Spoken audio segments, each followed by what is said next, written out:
Folks, Black Star Network is here. Hold no punches! I'm real revolutionary right now. Support this man, Black Media. He makes sure that our stories are told. Thank you for being the voice of Black America, Roland. Stay black. I love y'all. All momentum we have now, we have to keep this going. The video looks phenomenal. See, this difference between Black Star Network and Black-owned media and something like CNN. You can't be Black-owned media and be scared. It's time to be smart. Bring your eyeballs home. You dig?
Today is Monday, July 17, 2023. Coming up on Roland Martin Unfiltered, streaming live on the Black Star Network.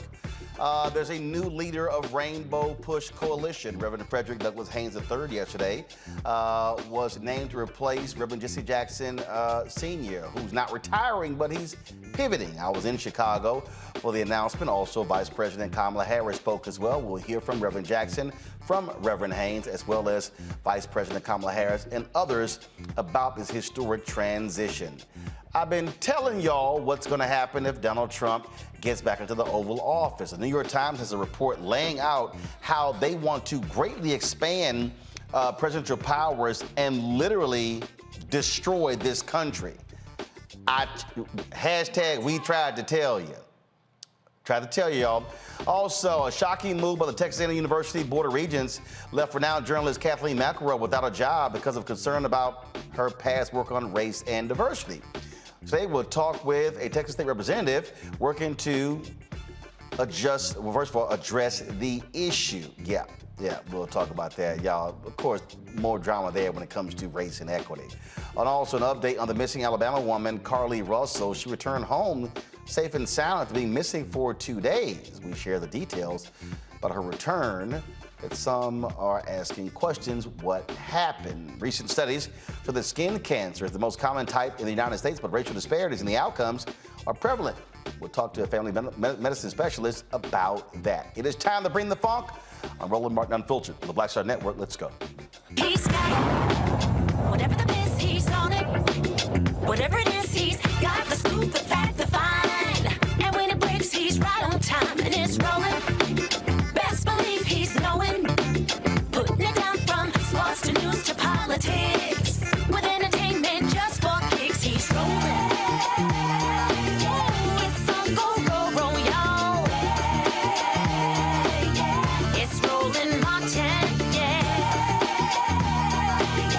Rolling with Roland now. He's funky, he's fresh.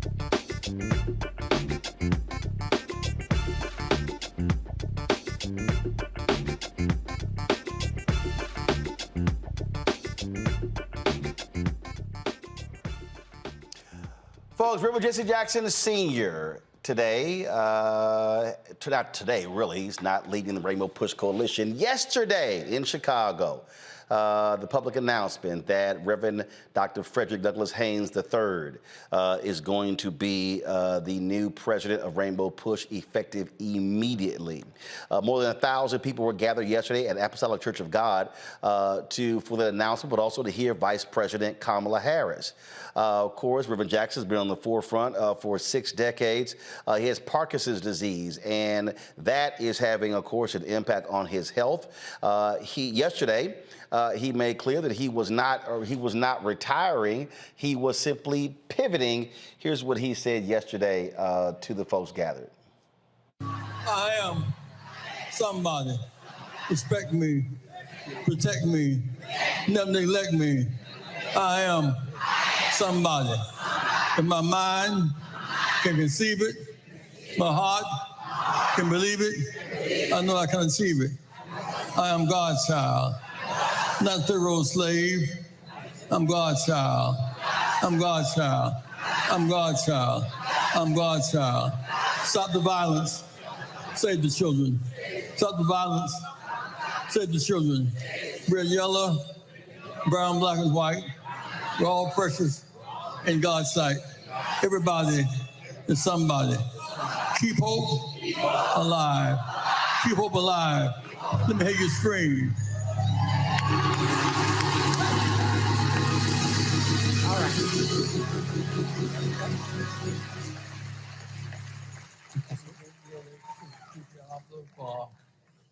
Kind of generous remarks. Please be seated today, if you will.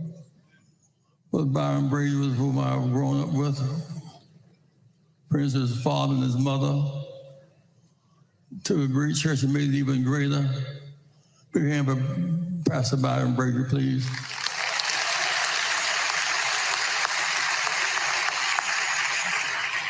Man who's been on my side for 62 years now since we were both children. Jackie, please stand, my wife, Jackie.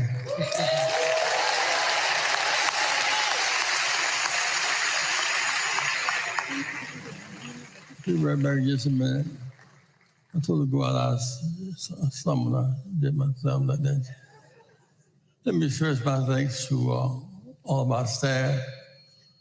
The man today who I'll recommend, based upon the board's work as the successor of our work here in Chicago and around the nation.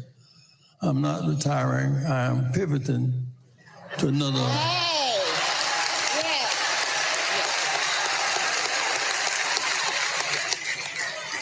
Another platform. I want to teach in the university, teach young seminaries and preachers how to fight for social justice. Yes.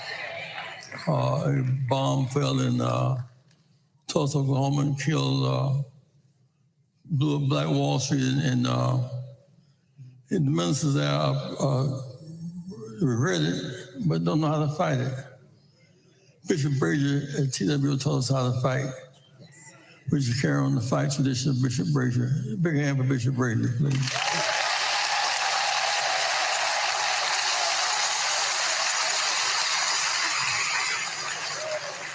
Dr. King, beloved classmates, I met in Minnesota Cold one night, Bishop Amos Brown from San Francisco. Dr. King classmate, give it up, give it up. We have a lot to say today and a lot to do. Something going on. Dr. King spoke August 28, 1963. One black official across the whole South. One black official say something to Leroy Johnson. One man can make a difference. One person can make a difference. He was the hero of ours. He was the classmate of Dr. King's, Cicely, Georgia, and Axon and less semantics. Elected not because he was qualified to do anything. We just held up axe handle and said, black, he didn't hear, hit him with the axe handle. So what happened was, his son got in trouble. And Leroy Johnson said he deserved a second chance. What kind of Tom is this? He get how mean he has been. Tuesday he went down to Matt's office. I need to see you. So I said, I want to thank you for blessing my son. He's not going to jail, but he said, well, a friend needs I'll bail out your friend too. His name is Muhammad Ali.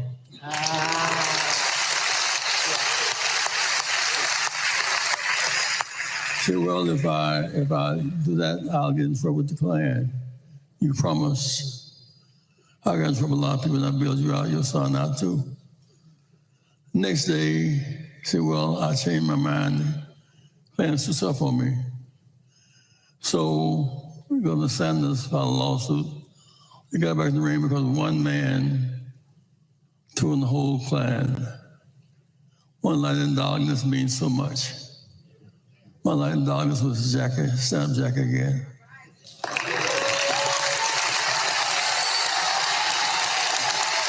Give it up, give it up.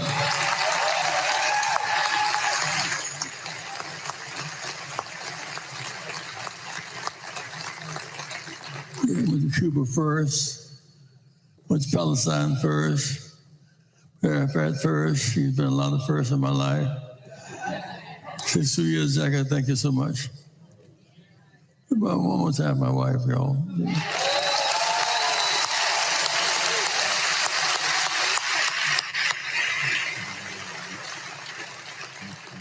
My people, we need healing today. I've been so ugly, so violent. If my people will call by my name, will humble themselves and pray. Seek my face. Turn from their wicked ways. Right, right. Our weakness, he'll make us strong, and our weakness, he'll reject us. And if that be true, we'll hear from heaven. Oh, heal our land. Be healing today. Repeat it, my people. If my people call by my name, humble themselves and pray, seek my face, turn the wicked ways, Lord, will hear our prayer, heal our land. God bless you, Chicago. The beginning of Rainbow Push's convention, that really kicked it off. And one of the folks who was there to address the attendees, but also to honor Reverend Jackson, is someone who has known him for quite some time. That is Vice President Kamala Harris. He has reinforced that no matter who we are or where we come from, we have so much more in common than what separates us. The point is that if we as a society are to come together, to work together, to fight together in common cause for the freedom, rights, and justice of all people, we must make our communities stronger. We must build a stronger nation. And as a result, we will have a stronger democracy and a stronger world. And it is with this understanding, this vision, to see what can be unburdened by what has been, that Rev has dedicated his life to building that coalition. From Washington, D.C. to California, from the Mississippi Delta to Appalachia, from South Africa to the south side of Chicago. He has and continues to bring together people of all backgrounds, Black Americans, Asian Americans, Latino Americans, farmers, LGBTQ+ Americans, Native Americans, women, labor, union members, people with disabilities, our young leaders, and people around the world. That has been the work of Reverend Jesse Jackson. And early on, just think about it. Early on, he even had the audacity to name this coalition the National Rainbow Coalition. Think about that. He defined the rainbow. He was one of the first to define the rainbow. A coalition to push the values of democracy and liberty and equality and justice. Not from the top down, but from the bottom up and the outside in. He has built coalitions that expanded who has a voice and a seat at the table. And in so doing, he has expanded our democracy, the democracy of our nation.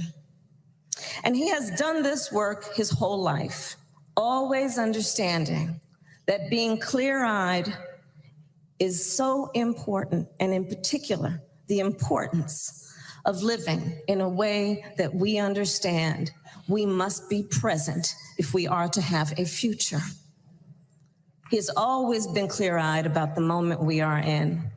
Think about it, as an 18-year-old, at the height of segregation, Rev brought people together at the Greenville Public Library sit-in.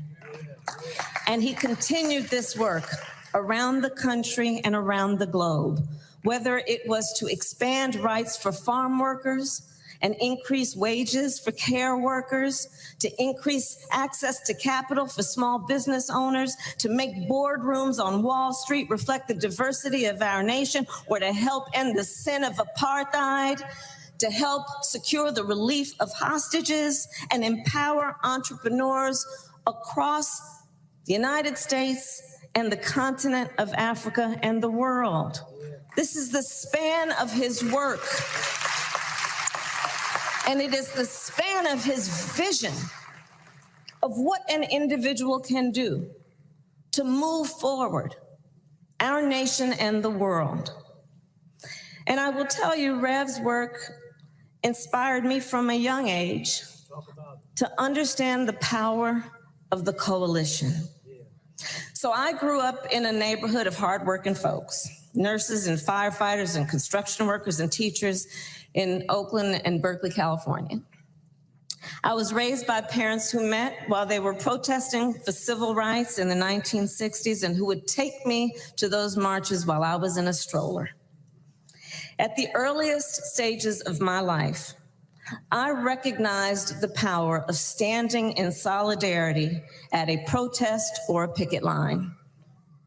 And later, I saw the power of Rev's coalition when I was in law school. So when I was in law school, I was back in California after I left Howard, and I drove a Toyota Corolla. It was a fancy car for me. And I had a bumper sticker in the back window, Jesse Jackson for president.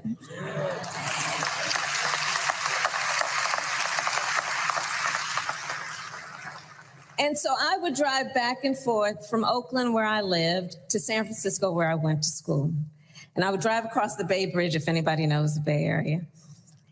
And I'll tell you, I was so struck and impressed when the first time that I did that drive with that bumper sticker, the number of truck drivers and people in other cars who would honk their horn or throw a thumbs up sign. People of every walk of life. And I was so struck by that coalition that I saw as we were all commuting to and fro, who understood Rev's vision, one in which all people can dream about their future with ambition and aspiration, no matter the color of their skin, the place of their birth, the God they worship, or the people they love.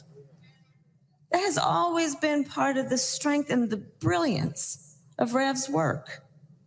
Those folks, I believe, they were honking and throwing a thumbs up in favor of fighting for freedom and for opportunity. Powered by his vision and the coalition that believed in it, Rev ran for president in 1984 and again in 1988, winning 13 primaries from South Carolina to Alaska. Let us remember that. And something that she made perfectly clear after that was that were it not for Reverend Jackson running, she would be Vice President. Obama also would not have been elected in 2008. Going to a break, we come back, we'll hear from the new president of Rainbow Push, Reverend Frederick Douglass Haynes III, also from several others who were there, including Congressman Jonathan Jackson, Reverend Amos Brown, Reverend James Meeks, but also Tennessee Representative Justin Jones. You're watching Roland Martin Unfiltered right here on the Black Star Network, folks. I can tell you right now, it's a whole bunch of people out here who talk about their black-owned media, new black media. They weren't there. And so this is why it's important for you to support us in what we do, because we cover the news that matters to us. Download our Black Star Network app, Apple phone, Android phone, Apple TV, Android TV, Roku, Amazon Fire TV, Xbox One, Samsung Smart TV. You can also join our Bring the Funk fan club. Your dollars make it possible for us to do what we do. And so please do so, folks, by supporting us, by sending your check and money orders to P.O. Box 57196, Washington, D.C., 20037-0196.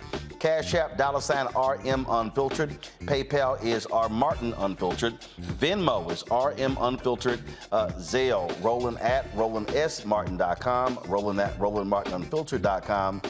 And of course, you can also watch us, folks, on Amazon News. Amazon News. So if you go to Amazon Fire, just pull up Amazon News. You can watch our 24-hour streaming channel. We're also now on the Plex streaming fast channel. So if you go to Plex, simply search for Black Star Network. Look us under Live TV, News, and Opinion. And be sure to get, of course, a copy of my book, White Fear, How the Browning of America is Making White Folks Lose Their Minds, available at bookstores nationwide. We'll be right back.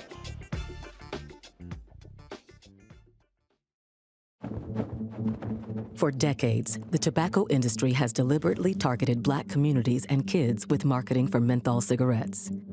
It's had a devastating impact on black health. Tobacco use claims 45,000 black lives every year. It's the #1 cause of preventable death. In the 1950s, less than 10% of black smokers used menthol cigarettes. Today, it's 85%. Menthol cools and numbs the throat, making it easier for kids to start smoking. Menthol also increases addiction, making it harder for smokers to quit. Menthol cigarettes are a big reason why black Americans have a harder time quitting smoking and die at higher rates from smoking-related diseases like cancer, heart disease, and stroke. It's time to stop big tobacco from profiting off black lives. An FDA ban on menthol cigarettes will improve black health, save lives, and protect future generations from addiction. Learn more at tobaccofreekids.org/ban menthol. Black Star Network is here. Oh, no punch! I'm real revolutionary right now. Thank you for being the voice of Black America. All momentum we have now, we have to keep this going. The video looks phenomenal. See, there's a difference between Black Star Network and black-owned media and something like CNN. You can't be black-owned media and be scared. It's time to be smart. Bring your eyeballs home. You dig? Hey, what's up, y'all? I'm Devon Frank. I'm Dr. Robin B., pharmacist and fitness coach, and you're watching Roland Martin Unfiltered.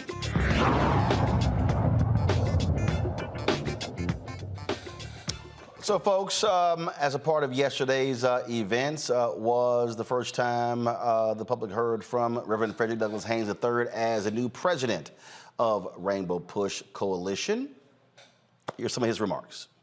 The Reverend Jesse Lewis Jackson Sr. I stand here on his shoulders because no one with sense would try to stand in his shoes. His shoes are too large. They've taken us so far from the streets of Greenville, South Carolina, to the south side of Chicago, to the road to Damascus, to the cold mountains of Russia, to those who were struggling and suffering in Armenia. He's been right there, speaking truth to power, empowering the powerless. His shoes are quite large. And so, Reverend Jackson, thank you for where your shoes have taken us. Thank you that your shoes have injected in the veins of a people who have suffered from what Frantz Fanon called systemic negation. And yet you dared to tell us that we are somebody. And as you gave us a sense of somebodyness, you also gave us the power to declare, respect me, protect me, never ever neglect me, because I am somebody. I am God's child. Thank you, Reverend Jackson, because your shoes have gone there. Your shoes have taken us there. But not only have your shoes taken us spaces reminding us that we are somebody, but thank you that in 1984 and 1988, you dared to have a nation that had too much death dealing, a nation that had so many of us in despair because of the pushback against the progress of the civil rights movement. And yet you took the baton of freedom fighting from the hand of the drum major for justice, Martin Luther King Jr., and you dared to say to a nation, go ahead and keep hope alive. And so because of you, hope has been kept alive. We thank you, Reverend Jackson, because you have brilliantly continued the prophetic tradition of reuniting in holy wedlock Jesus and justice. He recognized, Reverend Jackson does, that our Jesus was born homeless in Bethlehem. Our Jesus had to deal with a death sentence of genocide through public policy. Our Jesus found himself going from Bethlehem to the hood in Nazareth, where he was able to hide there in North Africa. Our Jesus found himself then growing up in Nazareth that was so hood that somebody said, can any good thing come out of Nazareth? And if NWA was rapping in the days of Jesus, they would have dropped an album entitled Straight Out of Nazareth. Our Jesus gave free health care to those with pre-existing conditions. Our Jesus took a 2-piece and 5 biscuits and gave food to those who were food insecure. Our Jesus led a march on Washington. We like to call it a Palm Sunday processional. No, it was a march. It was a demonstration against the Roman occupation and oppression. And our Jesus, when the crowd told the kids to chill out and quit making noise, Jesus said, no, the only way to get attention of the power structure is to make some noise. And Jesus made noise until he was lynched on a cross on Calvary. And when he got lynched on a cross on Calvary, the good news is, y'all know I'm a Baptist preacher, Dr. Brazier, so I got to go there early Sunday morning. God raised him from the dead, and the brilliant theologian Jürgen Moltmann says that the resurrection is a protest symbol. So every time we celebrate the resurrection of Jesus, it's a symbol of protest. And what Reverend Jackson did was say, faith without works is dead. It's not enough to shout in church on Sunday. You've got to hit the streets during the week. You've got to speak truth to power in the corporate suites. Thank you, Reverend Jackson, for reuniting Jesus with justice. But not only that, thank you so much, Reverend Jackson, because we find ourselves sadly in a day where the courts are doing everything in their power to remind us that everything legal ain't necessarily just. Yes, what has been passed by the Supreme Court is now law. It is legal, but we all know that everything that's been legal has not been just. Slavery was legal, but God knows it wasn't just. Jim and Jane Crow, apartheid made was legal, but God knows it was not just. Banning affirmative action may be legal, but God knows it is not just. But I'm glad I'm standing on the shoulders of a Jesse Jackson who says when they ban affirmative action, we've still got action that is affirmative.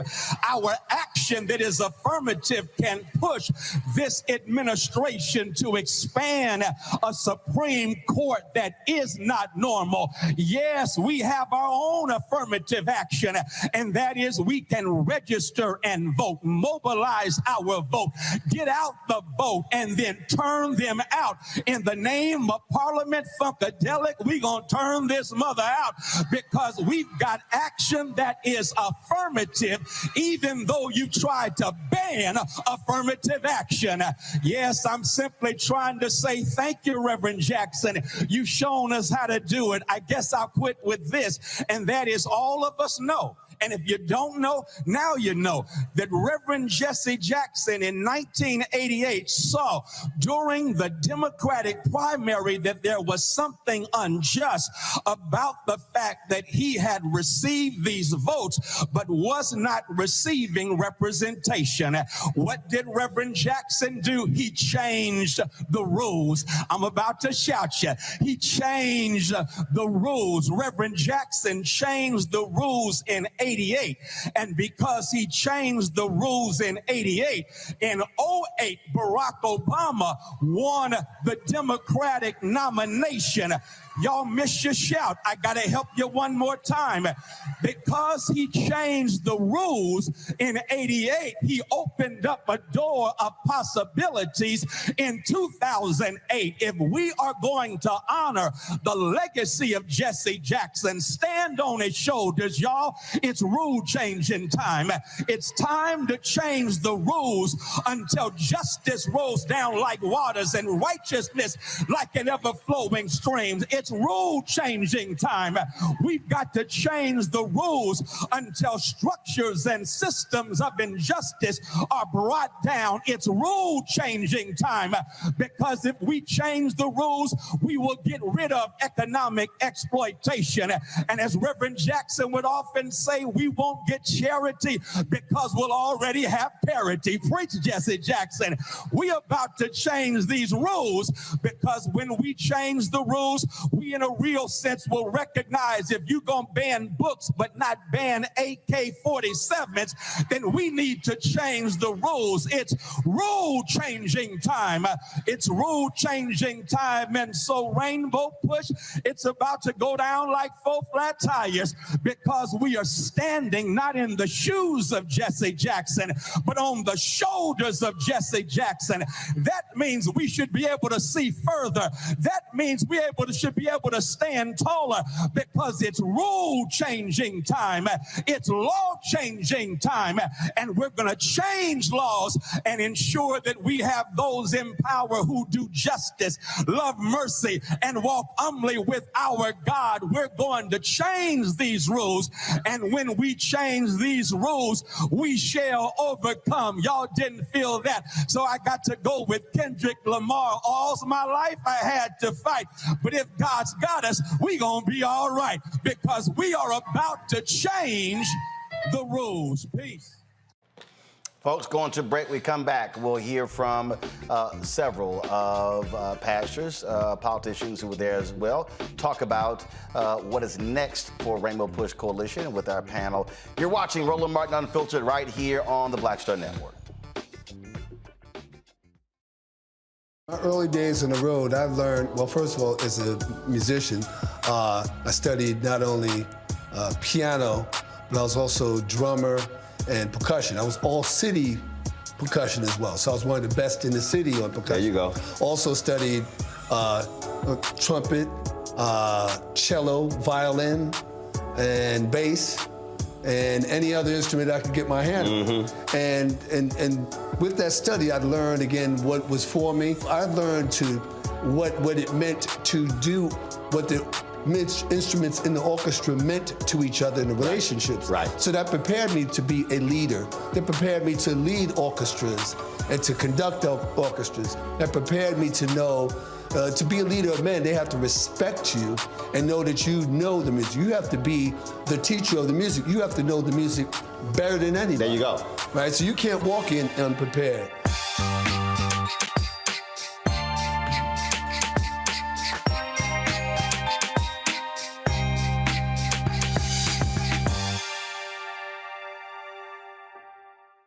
Hatred on the streets, a horrific scene, a white nationalist rally that descended into deadly violence. White people are losing their damn minds. As an angry pro-Trump mob storms the U.S. Capitol, we've seen shooting. We're about to see the rise of what I call white minority resistance. We have seen white folks in this country who simply cannot tolerate black folks voting. I think what we're seeing is the inevitable result of violent denial. This is part of American history. Every time that people of color have made progress, whether real or symbolic, there has been what Carol Anderson at Emory University calls white rage as a backlash. This is the rise of the Proud Boys and the Boogaloo Boys. America, there's going to be more of this. Here's all the Proud Boys, guys. This country is getting increasingly racist in its behaviors and its attitudes because of the fear of white people. The fear that they're taking our jobs, they're taking our resources, they're taking our women. This is white fear.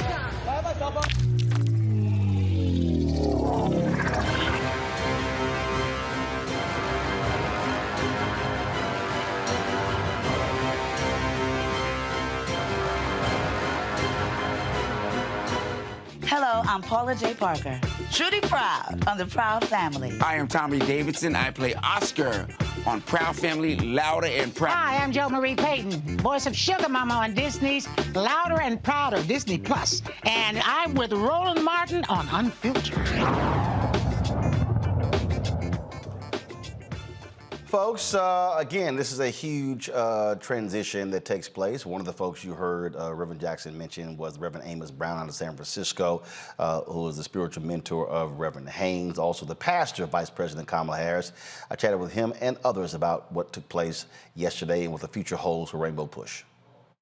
All right. Reverend Brown, just your thoughts on Reverend Jackson pivoting and being replaced by one of your sons in ministry, Reverend Haynes. Well, as Reverend Haynes so eloquently said in his sermon, we are blessed this day to say that we are standing on the shoulders of Dr. Jesse Lewis Jackson. And his stepping on those shoulders brings great joy to my heart. For I succeeded his father as pastor of the great Third Baptist Church of San Francisco, and I licensed and ordained Dr. Haynes to ministry. He is the blessing and the answer for these challenging and crucial times, and he will be able to wear that mantle well as a scholar, as an activist, and as a man of prayer and a family man. We can never say too much about how the Holy Spirit and fate is moving in our behalf to bring these traditions together. The oldest predominantly Black Baptist church in the Western United States also has the distinction of our vice president being a member there. And to think that Reverend Jackson, when he came to San Francisco, both in 84 and 88, we hosted him there. So God is moving in a mysterious and wonderful way, and we're going to save the day and ultimately help to save the soul of this nation when we work as a team. We'll push Rainbow and all of our civil rights groups working together to get our people registered to vote and to turn them out to vote in a marvelous and creative way that will say miracles are happening today and not just in yesteryears. But we're going to be that miracle through the power of God. There we go. All right, Doc. I appreciate it. All right. Thanks a bunch. Thanks for all the good work you do. I appreciate it. All right. Reverend Meeks, today was a momentous day, to say the least. It was a momentous day. the Reverend Jesse Jackson has done something that probably will not be repeated again, and that's held this mantle for over 60 years. But he passed it on to another giant, and Frederick Douglass Haynes turned this place out. He is capable of doing it, but not just speaking to an audience and making us excited. He's capable of carrying this mission forward, opening up the doors for economic justice, restoring some rights that is being taken away from African Americans. And I was glad to hear him say all of those things, because I know they're in his mind. We have some work to do, and who better to get behind than Frederick Douglass Haynes? You've been longtime board chair. You stood at Reverend Jackson's side for a long time. He anointed a whole bunch of folk, including you, to replace him, but he finally released that steering wheel. Well, I'm 66. I'll be 67 this year. I don't think that a 67-year-old man should be taking over anything. But Freddie Haynes is young in spirit, and he's nationally known. Preachers know Freddie all over the country. Freddie has spoken all over the country. This is his moment, and we've been waiting for him, and we thank God for Reverend Jackson. I hope that Reverend Jackson actually steps away for a while and give Freddie his marching orders and let him run. And you know what that feels like, because you recently stepped away as senior pastor of Salem Baptist Church, and it's not easy, but that's how a church or organization has to continue moving forward. It's hard, Roland. Every Sunday morning I get up and my car almost head in that direction. I miss the people. I hope they miss me, but I don't want them looking over Charlie Date's shoulders at my reaction, what I might be doing, what I might not be doing, and I don't want to be there with an opinion, because I'll have one, of how things should go. When a person comes in to lead, they should be given that opportunity to lead. And congratulations to you on Roland Martin Unfiltered and all the work that you've done, and all the followers that you've accumulated. I'm glad Freddie gave you that shout out, because you are our media, and we need you. I appreciate it. Always good to see you. All right, one of my former pastors, and Freddie was my former pastor as well, so good company. All right, we love you. I appreciate you so much. it. All right. Appreciate it. Good seeing you, babe. Just your thoughts about Reverend Jackson pivoting, not retiring, but also Reverend Frederick Haynes taking over. I just think it's so important that we, as this rising generation involved in this ongoing civil rights movement, recognize our elders, those elders who opened doors. As the youngest black state representative in Tennessee, I would not be here without the courage, the conviction, the trailblazing of Reverend Jesse Jackson. And we just know that he's pivoting, but we know you can never retire from a lifetime of a legacy of liberation, of the work continues. And we know that we're at a time where in states like mine, they're trying to bring us back in history. And so we know it's so crucial that we're connected intergenerationally, that we build this rainbow coalition across this nation and challenge white supremacy, challenge the extremists like Trump and DeSantis and governability of Tennessee, and stand up to say that it's our time now to continue to keep hope alive in this time and era. All right, appreciate it. Thank you. All right, good seeing you. Good to see Appreciate you. it. All right, folks, here with Congressman Jonathan Jackson. This obviously a momentous day. Your dad said he's not retiring, he's pivoting. Yes, Dad. You know, he's a minister and he's also a civil rights worker, activist. Two professions you don't retire from. So it's a calling from God, it's a commitment, and he's going to stay on there so long as God gives him breath to breathe and energy. So the fight is on. He wished he could do more, but with what he has, he's never giving up. And he's been a long-distance runner since 1961, since he was arrested for going to an all-whites high school, that something was ignited in his soul from the church about human dignity, and he's always upheld those virtues to make America better. And so I'm so proud of him. One of the things that is important, and I talk about this all the time, is transitions are important. And I believe one of the greatest failures in many of our churches and organizations is that we build things, but we don't prepare them for the next generation. And so talk about why the transition, why that is so important, to tap the next leader, the next generation. Well, I would also add to that, the attacks on us are ferocious and they are relentless. And so many organizations try to. It's very difficult. The attacks on our citizenship are unprecedented. and they don't stop after every consecutive generation. Here we have a Supreme Court on June 29th of 2023 that cited the 14th Amendment and its race consciousness on having equal protection under the law for all citizens. They went back to 1868. Here we've had in attendance today Vice President Kamala Harris, who has now 31 times had to cast a deciding vote as her role as the President of the United States Senate. That hasn't been done since 1822. I mean, almost 190 years ago. We're living in unprecedented times. And they attacked Harvard University, founded in 1636, and the University of North Carolina, founded in 1789. It is hard to sustain these organizations. But the hope that we have to have is it's those beneficiaries, mostly in large part our community that's in business, that have finished school, that have military careers. This is our class of people that has to be engaged in the fight for social justice. They're attacking the head of our community. Those that are calling themselves middle class that don't want to be poor, the attack is on. Affirmative action in Gorsuch's dependent will not be narrowly defined. He wants race consciousness and employment and contracts, university hiring across the board eliminated. Who does that affect?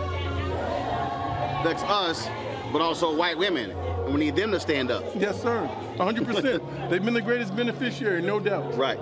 Always good to see you, man. Great to see you, and I thank you for coming out. Thank Appreciate you for your friendship and your support, and love your journalism. I watch you all the time. All right, folks, in the next hour, we're going to hear from Reverend Frederick D. Haynes III, my interview with him. Let's go to our panel right now. Dr. Julianne Malveaux, Dean of College of Ethnic Studies out of Los Angeles. She was there yesterday on the Rainbow Push board, so she knows all of this well. And she can give us some insight into why Pastor Haynes was chosen. Randy Bryant, she, of course, is the DEI disruptor out here making all her corporate people all upset. Makongo Dabinga, professorial lecturer, School of International Service, American University. Glad to have all three of you here. So, Julianne, again, you've seen this from the inside. Why is Haynes the best choice to lead Rainbow Push today? Roland, literally right next door, I'm here at the University of Chicago, where we're having a sports and education banquet in about an hour. And right next door, folks are meeting, and Freddie is in the room, Reverend Haynes is in the room, talking about next steps. The fact is that not only is Reverend Haynes, who is a homeboy, Amos Brown, Reverend Brown you had on, that was, San Francisco Third Baptist Church, and I'm a native San Franciscan. Reverend Brown has been all that. Freddie's dad was all that. And Freddie, of course, is all that. He's not just an excellent and outstanding orator, but he has connections to churches all over the country. And that's what is really important. Next door, Gigi Dixon from Wells Fargo is sitting, not Wells Fargo, I'm sorry, I got the bank wrong, Wachovia, is sitting with our team talking about how we pivot from this moment of transition to the organization building. Reverend Haynes is more than capable of doing that work. I mean, and he has the unanimous support of the board. There are 4 boards. I'm the president of Push Excel, which is an education arm, but we also have Citizens Education Fund. We have People United that Yusuf Jackson leads. And so we literally, the board is unanimous. There was not even, when Freddie's name came up, there wasn't even a question. That was like it. He really can do the work. He's got the energy, the enthusiasm, but even more than that, the passion for social and economic justice, which is what we're all really talking about. Reverend Jackson has served his whole life, really, since he was 18 years old, trying to go to that library where they wouldn't let him in. But he served more than 5 decades, and that's what people are talking about now. What's next? Freddie had the metaphor right. It's not stepping into his shoes, it's standing on his shoulders, standing proud with Reverend Jackson. And so, the inside poop is there's no poop. Everybody's excited about what's going to happen next. And we're all really dedicated to basically the challenge is going to be, of course, Reverend Jackson is larger than life. And all too often, too many of us have let him lead. and not, he's intimidating, of course, in a good way, but you don't necessarily have an opinion. Well, I do. But a lot of folks just keep themselves quiet. Now we've got to be a team. We've got to come together. We've got to surround Reverend Haynes. We've got to support him, and we got to move to the next level. It's not just about scholarships. It's also about program, and it's about justice. Congo, when we talk about, again, organizations, I've long said, whether it's black media institutions, HBCUs, black organizations, you have to have proper transitions so you don't waste all of that building that took place over 2, 3, 4, 5, 6 decades. And it's frustrating. We see it happen time and again where people are put in situations where they have to basically reinvent the wheel. So with Reverend Jackson stepping aside in this particular role, to be able to stay there as an elder, to provide the guidance for the new leadership is very powerful. And I got to say, I'm really inspired by this transition because growing up, honestly, many people like my generation, youth generation, started to feel like the black church and other groups weren't really paying attention to us. And so when I hear, this new leadership speaking to the youth, being able to quote the hip hop, but also the scripture, and also talk about the history, this is the new leadership that we need for the fight that we are in right now. Somebody who can be part of that multinational, multiracial coalition that's really going to be engaged in the fight. And so when you see Representative Justin there as well, this is just the best time, and I think that this speaks to Reverend Jackson's brilliance, as he's been brilliant throughout the whole time, to see that I can put this, this new face can come with the energy and the support, as Dr. Malveaux was talking about, from everybody to get out there in the fight, and I can still be here as the elder, because that disconnect between the elders and the younger generations is where we have floundered sometimes. And so I'm very excited to see what's to come, and wishing the Jackson family all the best in this new role that he's stepping into. Economics, that really was one of the messages there, Randy. And when you look at what's happening with corporations stepping away from DEI, look, that's going to be the next fight. These Republican attorney generals sending that letter to 100 corporations, challenging them. And so it is about civil rights, not necessarily civil rights. Absolutely right. And that's what I was just so excited listening to the speeches, just as our brother just said, that they are looking at what's happening right now. They are paying attention to our needs right now and speaking to this generation, because that's who's going to be affected by what's happening and what's going on. So yes, we have to look at how these changes are going to affect money. And so that will also speak to everyone. I believe that oftentimes we've gotten separated from the church. A lot of younger folks did get separated from the church. So you have to speak to the issues that are going to affect them. Hold tight 1 second, folks. And we talk about, again, how we're impacted economically. We'll talk next about the continuing drama at Texas A&M over the total mistreatment of a black professor. We'll talk to State Representative Ron Reynolds, who leads the Black Caucus there in Texas.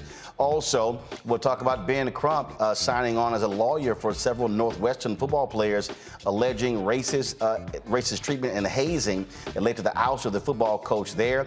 We'll talk about Alabama. Also, why the racists in Alabama refusing to draw a second black district even after the courts ordered them to.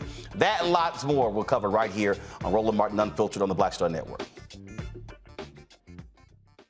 When you talk about blackness and what happens in black culture, we're about covering these things that matter to us, speaking to our issues and concerns. This is a genuine people-powered movement. There's a lot of stuff that we're not getting. You get it, and you spread the word. We wish to plead our own cause. Too long have others spoken for us. We cannot tell our own story if we can't pay for it. This is about covering us. Invest in black-owned media. Your dollars matter. We don't have to keep asking them to cover our stuff. So please support us in what we do, folks. We want to hit 2,000 people, $50 this month, raise $100,000. We're behind 100,000, so we want to hit that. Y'all money makes this possible. Check some money orders. Go to P.O. Box 57196, Washington, D.C. 20037-0196. The Cash App is $RM Unfiltered. PayPal is R Martin Unfiltered. Venmo is RM Unfiltered. Zelle is Roland at RolandSMartin.com. Coming up next on The Frequency, right here on the Black Star Network, Shanita Hubbard. We're talking about the ride or die chick. We're breaking it down, the stereotype of the strong black woman. some of us are operating with it as if it's a badge of honor. Like, you even hear Black women like aspiring to be this ride or die chick, aspiring to be this strong Black woman trope at their own expense. Next on The Frequency, right here on the Black Star Network. Hey, what's up, y'all? I'm Devon Franklin. It is always a pleasure to be in the house. You are watching Roland Martin Unfiltered. Stay right here.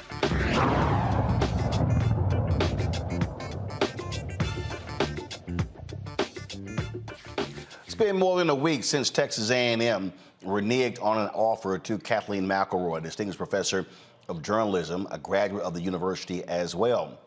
And it's led to a lot of outrage among Black former students and others as well who are not Black. Of course, I called on football players not to sign with Texas A&M as part of this until the Board of Regents apologizes to her, until they put the original deal back on the table. Black state legislators have also not been happy with what has taken place. Ron Reynolds, he's the chair of the Texas Black Caucus, state representative there in Houston. Representative Reynolds, glad to have you here. What have you heard from University President Kathleen Banks, from Chancellor John Sharp of the Board of Regents about what the hell happened here, how they would listen to a group of right-wing white conservatives who don't like diversity, equity, inclusion, which has nothing to do with her being hired? Roland, first of all, Fred, thank you for speaking truth to power and having this platform for us to really educate the masses on many of the critical issues facing our state and our country. And to your question, I have a meeting with Senator West tomorrow with President Banks. We requested that meeting because we were outraged, and to be quite frankly with you, we were pissed off and disgusted with the treatment by this distinguished lady who is really a excellent professor. She is world-renowned and really was going to upgrade the journalism department at Texas A&M. So we're not going to appease these MAGA folks. The Board of Regents did a terrible job in the way that they treated her. And I echo with the Texas Legislative Black Caucus your anger, your disgust, and your outrage. And we must continue to be the conscious to make sure that we don't normalize this behavior, because this is a slippery slope. And A&M today with Dr. McElroy, and it could be other universities tomorrow, because this is a anti-DEA, what these folks call woke movement, and this is permeating throughout states all across this country. Nutcases, they were following the lead of this right-wing website that claimed, oh, we exposed who this person really was. You're talking about you were upset with the kind of stories that she covered because she has advocated for diversity in media, which is needed. Now, here's what's also hilarious. These same clueless Aggies, the reason they want the journalism department to return, because they felt that if there were more Aggie journalists, A&M would be getting better coverage in news media. I know that because they were saying that stuff when I was there, and when the department left. Well, these yahoos don't understand when you screw over frankly, what I would say the top pick in the entire state. Who the hell would want to come there when you have fools like this impacting who the university hire? Absolutely. These were some right-wing white supremacists. I'm just going to call it what it is. That's what they promulgated. There was no merit to the arguments that they made. Diversity is our strength. And this professor wasn't some militant Black Panther Party activist. She wasn't that. Even if she was very qualified, but that's not who she was. She spoke and covered certain issues that were factually relevant. There are many disparities. So are you saying that anybody who covered disparities shouldn't be hired?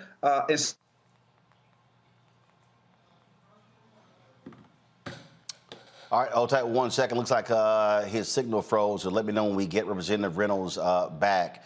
Talk about this here.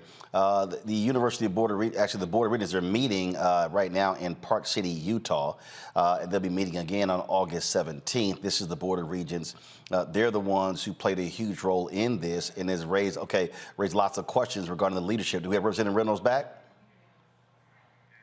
Okay, we got you back, Representative Reynolds. Go ahead and finish your comment. Oh, okay. How's that? We got you. Go ahead, Representative Reynolds. Go ahead. Yeah, Roland, I'm saying that shame on this Board of Regents for embracing this nonsense. We see it permeating throughout the country with Senator Tuberville. We've seen it on the floor of the United States Congress from a U.S. congressman referring to blacks as colored people. And now we see the Board of Regents acquiescing some right-wing MAGA white supremacists. This is not the most diverse state in the country. Texas has more African Americans than any other place. A&M should be ashamed. They owe this professor an apology. And I call on black athletes, just as you stated, just like Gary Bledsoe from the Texas State NAACP, to think about going to institutions like Texas A&M. Think about, they want us on their fields, running touchdowns, and on a basketball court, slamming basketballs, and on the track and field fields. They want us there for titles and championships. But if they can't respect us in the classroom and in the boardroom, then they don't need to respect us on the football field. So I'm outraged, and I think that now is the time. This is a clarion call, and I think it's time for parents to think about where they want to send their kids to school. And A&M, until they do right by this professor, then we need to send them a loud statement that not on our watch will we allow them to go backwards. We're going forwards. We're not going back. We stand on the shoulders of those who came before us to end Jim Crow racial discrimination, and this is modern day racial discrimination. Well, and again, the point there when you talk about look, I keep saying they love DEI on Saturday afternoons. They got no problem when you're trying to recruit black athletes. And what I keep saying is this is a woman who is a graduate of the university. And when you screw her, what you're saying is to black former students, oh, we want you to come here, provide your talents, but then when you go away and excel in your profession, you're not welcome back on this campus. That's what that was, and what President Kathleen Banks needs to do, what Chancellor John Sharp needs to do, and this Board of Regents needs to do. They need to answer to all of the black folks in Texas who are taxpayers. I still own my home in Texas. My family is still there. Our money goes to that institution. Why did they allow a small cabal of right-wing white conservatives to dictate the actions? And the other piece is, if you're the Board of Regents, why in the hell are you so involved in a position that's so far down? We're not talking about an executive member of the university cabinet. We're not talking about somebody who was for the dean of the College of Liberal Arts. We're not talking about, first of all, there was going to be no journalism department. She's there to rebuild it. So why are they that involved in such a minute personnel move? That shows to me that's also a problem with the Board of Regents.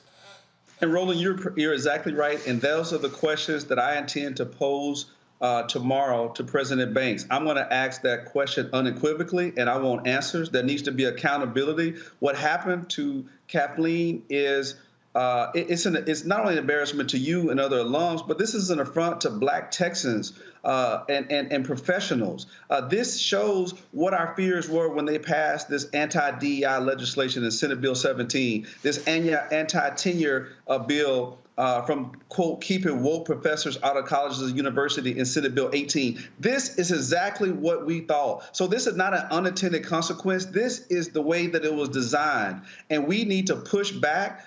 We need to demand that there is change and accountability from President Banks, from Chancellor Sharp, and from the Board of Regents. This is a public university. This is not some private school. Even if it was, that wouldn't be acceptable. But our tax dollars are helping supplement this, not only from the state level, from the federal level. I believe you were right in your earlier call for the Justice Department and the Secretary of Education to intervene. And I'm asking the Congressional Black Caucus to look at this matter so that we can collaborate with the Texas Legislative Black Caucus and the Texas State NAACP. And I hope that other people of good conscience will join us from LULAC and MALDEF and other organizations in the Urban League to say, hey, not on our watch will we allow this to happen to this sister, because if it happens to her today, it could be any of us tomorrow. Indeed. State Representative Ron Reynolds, certainly let us know how that meeting goes tomorrow with the president of Texas A&M, Kathleen Banks. I will. Thank you, Roland. Appreciate it, Brad. For a programming note, folks, tomorrow at 9 p.m. Eastern, 8 p.m. Central, I'll be participating in the virtual town hall that will be streaming on the Black Star Network with the Black Former Students Network at Texas A&M. I'll be joined by a couple of folks, Erica Davis-Rouse, class of 95. She's going to be moderating it to Shara Parks, who is a journalist at WFAA in Dallas. She is going to be on the panel with me as well. And so, again, that's going to be tomorrow at 9 p.m. Eastern. Randy, I want to go with you. This is a thing that I need everybody to understand. And I had some fools on my Instagram page, one person in particular, who had the audacity to tell me, why are you putting this on the young athletes? You know, this might be their only opportunity. First of all, clearly this woman couldn't read. If you are a 4- or a 5-star athlete, trust me, you're not just being recruited by Texas A&M. We know as a fact, when the football players at the University of Missouri, when they threatened to walk, the president got fired, other folks got ran out, applications to the school dropped, donations dropped, and Missouri had a huge problem. We just saw what happened in Northwestern, where the players alleged hazing and racism. They fired longtime successful head coach Pat Fitzgerald. We also have seen what happened in Mississippi when the star running back for Ole Miss threatened he may not play if that Confederate emblem stayed on that state flag. That flag was gone in a week. And so I need people today. I need people today to understand that black people have used all of our weapons to change things in this country. I remember doing an interview with the Syracuse football team when they also boycotted and walked at Syracuse. And for the same black people today who are so weak and timid, who are saying, oh my goodness, why are you saying that? If it was not the use of the children in Birmingham, Birmingham would not have fallen. It was when James Bevel was teaching those children, and when they went out on those streets and were attacked by fire hoses and dogs, then the whole country said, oh my goodness, we can change something. But it's too many weak people who go, oh no, you shouldn't ask that of the athletes. We've got to use all of our weapons to attack the grandchildren of Jim Crow. Absolutely right.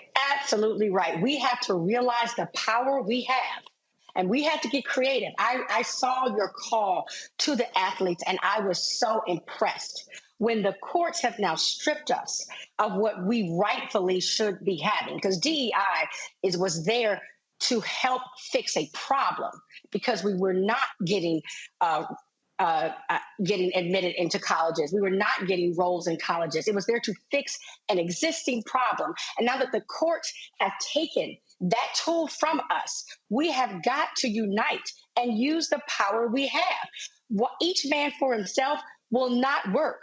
That player, that one player that says, oh, I'm going to continue to go to Texas A&M, I promise you, he will not have a great experience there, because they have shown that they do not embrace diversity, right? So there's, to me, no question. If people are not realizing that we are under attack and that it is now or never that we unite and fight against what is going on, what is a very planned attack from the highest places, then we'll never make it. You know, this is, I just, what kills me here, Omakongo, is when folk, they claim, let's do battle, but then they don't want to fight. I've always said our biggest problem today is that we got lots of generals, we don't have enough troops. And understand this here, and this is what people don't understand. Out of all the athletes that the Texas A&M football team is recruiting, if one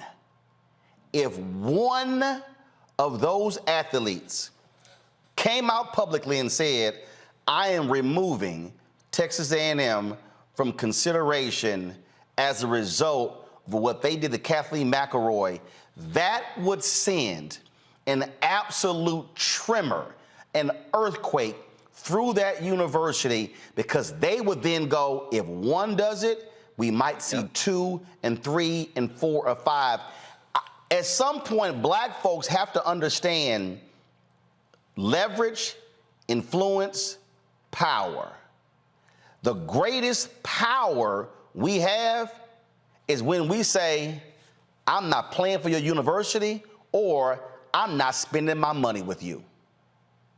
You are absolutely right. And I'm hoping that, former athletes, also speak up about their dismay. But you mentioned something about troops, Roland, and I was pulling up something from the Rudder Association, which you know of, an alumni association of Texas A&M, and they are in support. They were one of the people who started raising ruckus about McElroy, and they wrote, TRA believes that a department head should embrace the egalitarian and merit-based traditions that characterize Texas A&M's values rather than the divisive ideology of identity politics.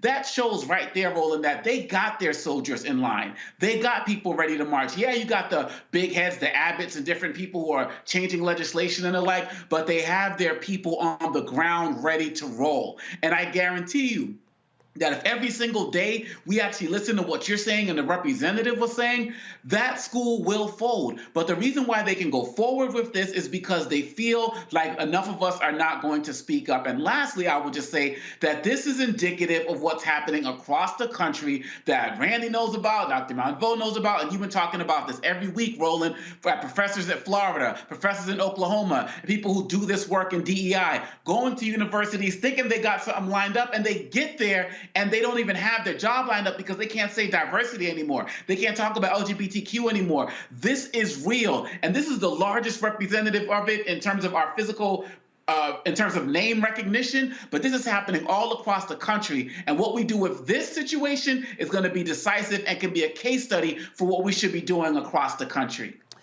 Here's the thing that, and Julian, I've talked about this a whole lot. I've talked about this a whole lot. When we love to play MLK's mountaintop speech, but we don't want to play the real stuff in it. We only want to focus on the bottom. And this is something that I think is important. MLK said, now let me say as I move to my conclusion that we've got to give ourselves to this struggle until the end. First, what that means is you can't say, hey man, y'all fight the good fight, but I'm busy. He says, nothing would be more tragic than to stop at this point in Memphis. We've got to see it through. And when we have our march, you need to be there. Be concerned about your brother. You may not be on strike, but either we go up together or we go down together. In the same speech, he talked about the Black collective. He said Black people economically are poor individually, but collectively represent one of the richest countries in the world.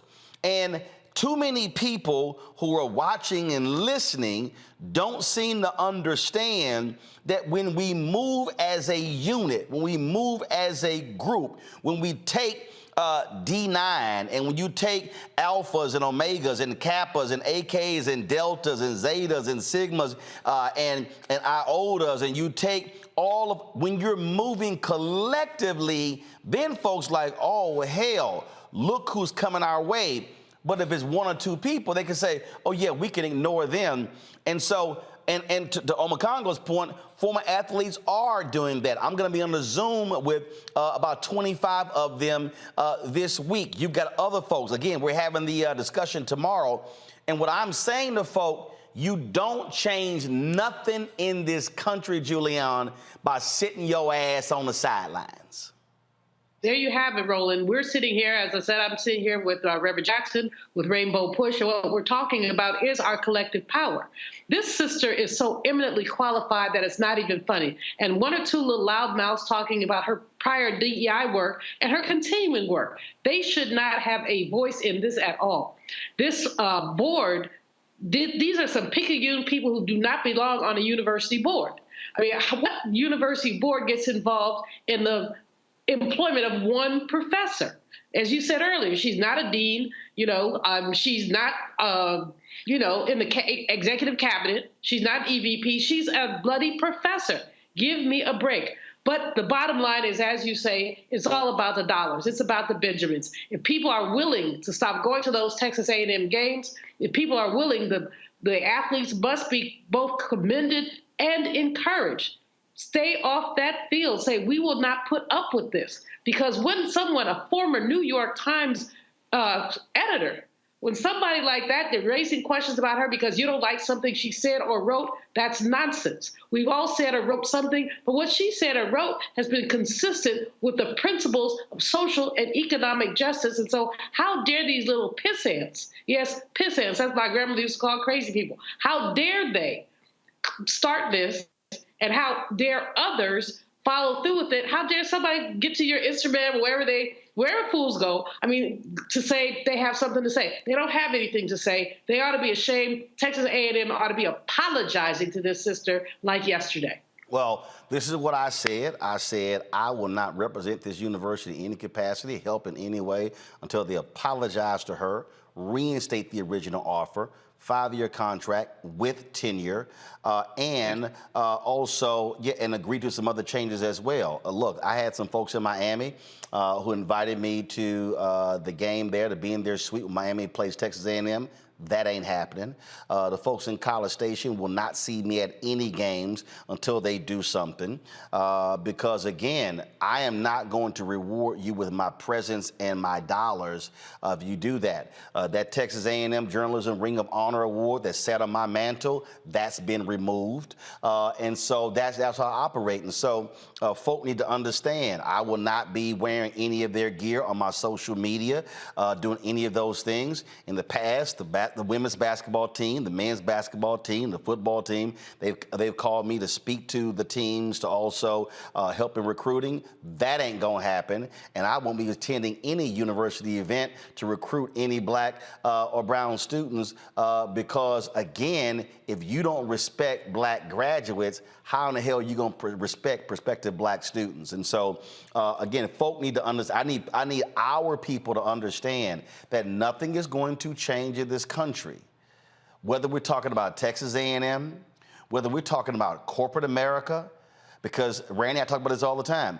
If you got these black board members sitting their asses on these corporations, pulling down their stock options and pulling down their money, and nothing is changing when it comes to contracts, when it comes to senior leadership and junior leadership, well, all they're doing is just getting off, by themselves. And so that's the whole piece. We as African Americans, we do not have the luxury in any of these spaces to somehow think we can just roll by ourselves and everything else will take care for itself, because the reality is you didn't get where you are because somebody else didn't fight. And that's the piece. That was a generation that fought for folk like me to be able to go to Texas A&M, and I'll be damned if I'm going to be silent by some crazy, deranged, right-wing white conservatives who want to control the university with their our Aggie way. Well, guess what? See, y'all could do that when it was all white.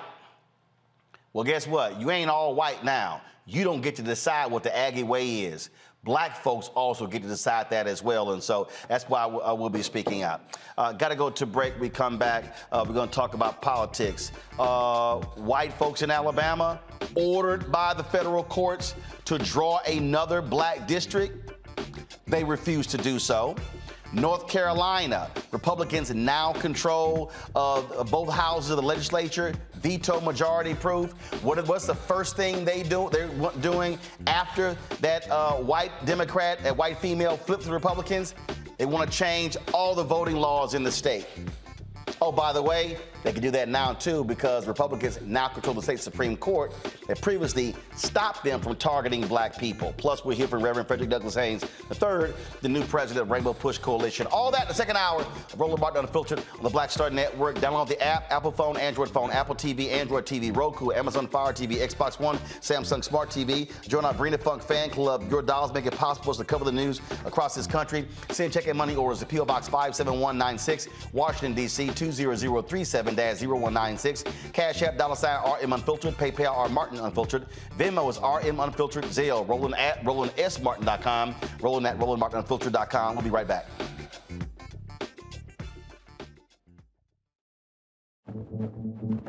For decades, the tobacco industry has deliberately targeted Black communities and kids with marketing for menthol cigarettes.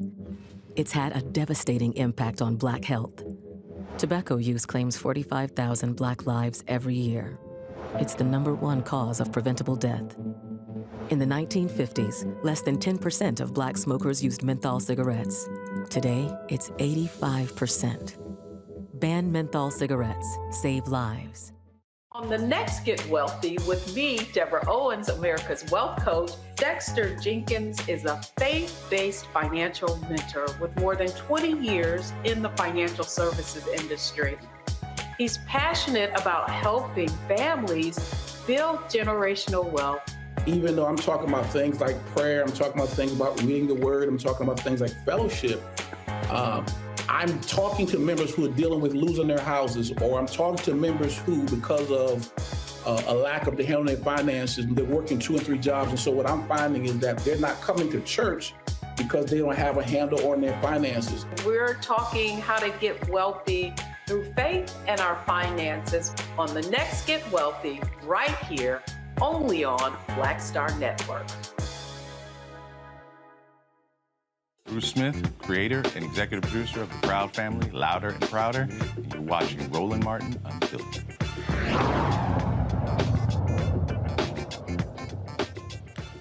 So a federal court told Republicans in Alabama redraw congressional lines for a second Black district.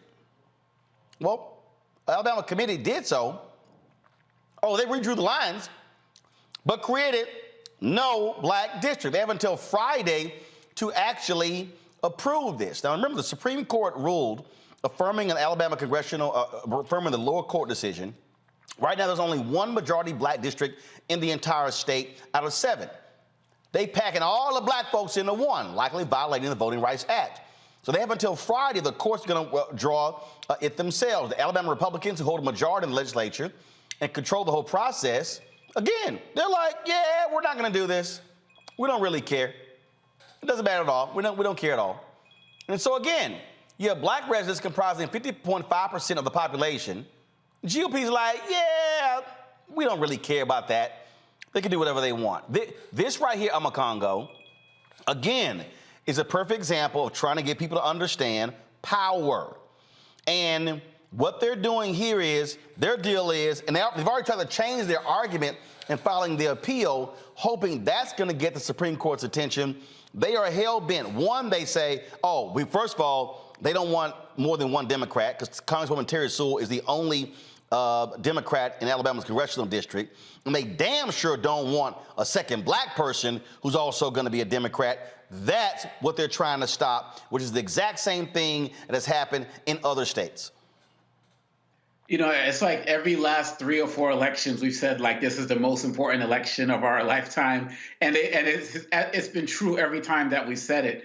We have to really stay on the good foot and stay motivated and fight for this, because just like what Trump is doing in all of his cases, the Republicans are going to try to drag their feet as long as possible to try to make sure that this doesn't even happen until after the next election. And the Republicans talk about, they did this great thing in getting control of the House again. They got control of the House by redistricting. And what they did in Florida, what they did in New York and other places, it wasn't this just ingenious thing that they did. It was deceitful, it was power grabbing, and they are power hungry. We have a very strong chance of getting control of the House again if what happens in Alabama actually happens, and what happens in Louisiana actually happens. We can't let up. And sometimes we just see a ruling and we see, oh my gosh, the court sided with us, and we just drop the ball and we're just like, we're all good. We can never leave it up to these Republicans to police themselves. If we don't stay active, if we don't keep speaking up, and networks and platforms like this don't keep doing this, they're going to continually drag their feet, and we're not going to have this next seat before the next election. I don't know what the Supreme Court would do in terms of how they're really going to enforce it. Yeah, they can just say, yeah, we'll draw this or draw that. But again, at the end of the day, it's still that 6-3 majority court that we have, though we're grateful for the decision. I don't trust them on the enforcement, so we got to stay lighting the fire. Well, in fact, we saw that last year. The courts actually, they say, oh, that wasn't enough time to implement the new maps before the midterms, Julian, when actually it was. They said the same thing in Alabama and Louisiana, which was totally BS. Well, guess what? It's enough damn time now because the election not until 2024. There's enough time, but there's no will.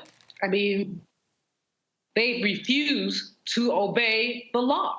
They refuse to obey the courts. They say, we're going to do whatever we want to do, and you can't do anything about it. And this is why it's so very important for us to keep our feet on the gas. It's so very important for Alabama black folk, Democrats and Republicans. And black Republicans have a say in this, too.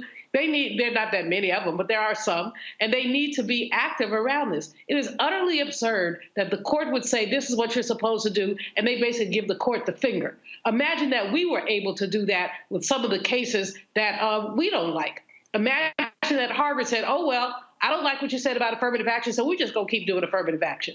Or that University of North Carolina said the same thing. What if that were to take place? If that were to take place, people will be up under the jail. But these people have the caucasity to defy the court, and we ought to have basically the strength and the power to make sure these people behave like they're supposed to. Randy, we're seeing this, Randy, not just in Alabama, now in North Carolina. So check this out. Right. What they are now doing, they're proposing significant changes to the state's election laws that could result in chaos and suppress the voting rights of many citizens, especially black people. The Republican-controlled legislature has proposed 3 bills that will significantly affect when and how people can vote. Senate Bill 749 would overhaul state and local election boards, appointing an 8-person state board of elections divided equally between the 2 parties, and cutting county boards to 4 members.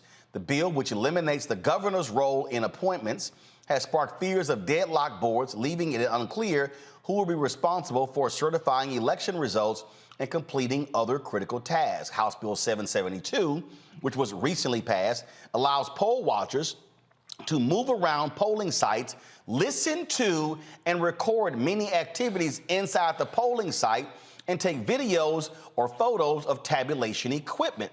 The bills also include provisions that mandate 2-factor authentication for absentee ballots and require absentee ballots to reach election officials by election day. Experts say the new election bills would add more uncertainty to a system already facing significant changes, such as implementing new voter ID laws. Now, why is all of this happening, Randy? Because Barack Obama won North Carolina in 2008. Now, exactly. you might say, wait a minute, hold on, that was 15 years ago. Literally, North Carolina used to have some of the lowest voter turnout. 2008, black turnout went through the roof. Obama wins the state by 14,100 votes. And ever since then, the Republicans have had a laser-like targeting of black people. A federal court even ruled that there was a laser-like targeting of black voters. And this is all about suppressing black voter turnout in North Carolina. Right. What people need to realize is that this is strategery mixed with caucasity. And they are planning now how they're going to win this election. And when black people are involved and we vote and we are aware of what's happening, we win elections. And so they are doing everything in their power to cut us off at our knees. So we cannot show up at the polls. We saw before when they were making it where you couldn't even get water to voters. They make our districts so far apart so people can't get there. Even with some of these laws you're talking about in North Carolina, they don't want the mail-in voting.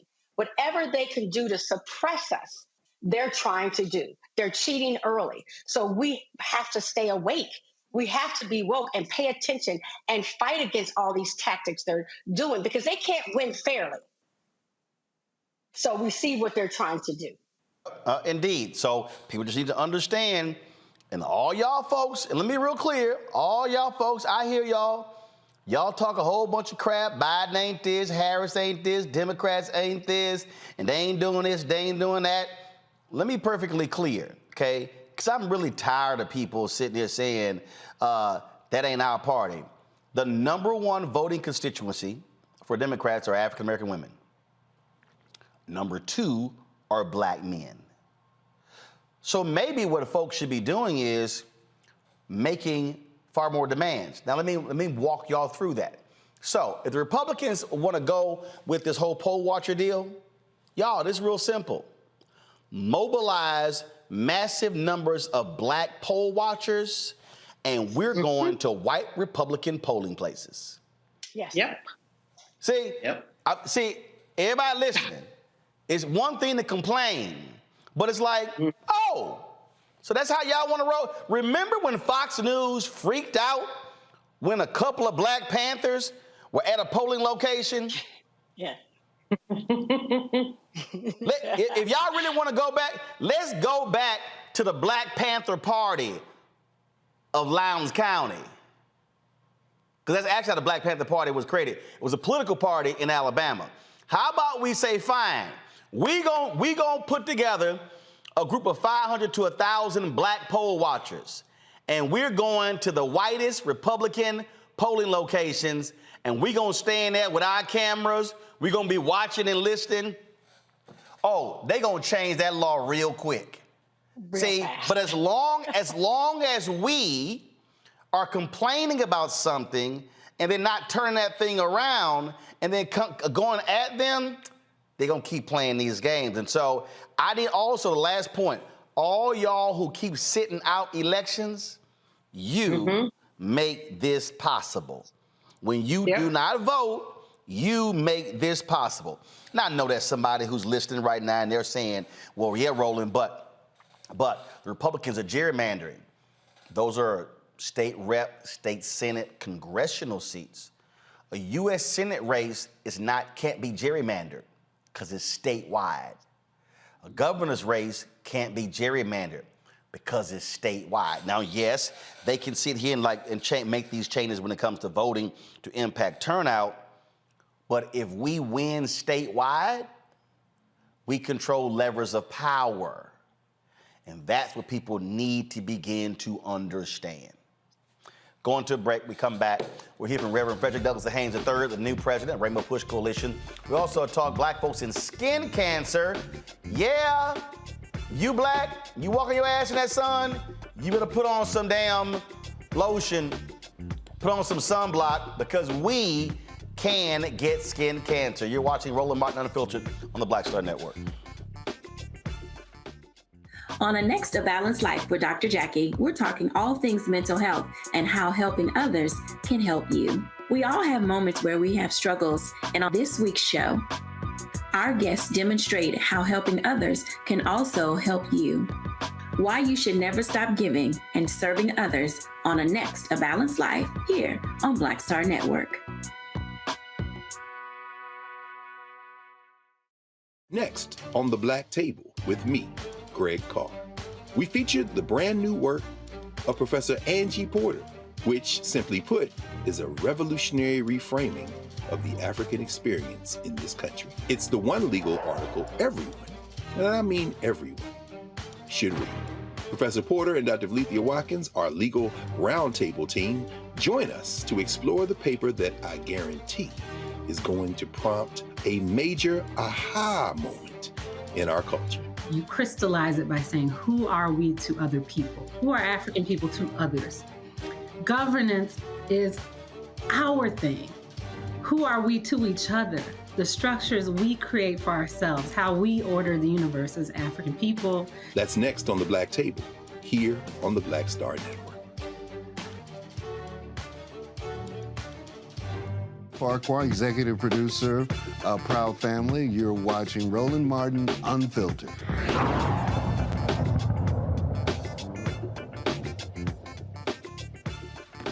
All right, folks, earlier you heard yesterday's speech from Pastor Frederick Haynes III, the new, of course, leader of Rainbow Push Coalition. I caught up with him after he did that, and here is our Q&A.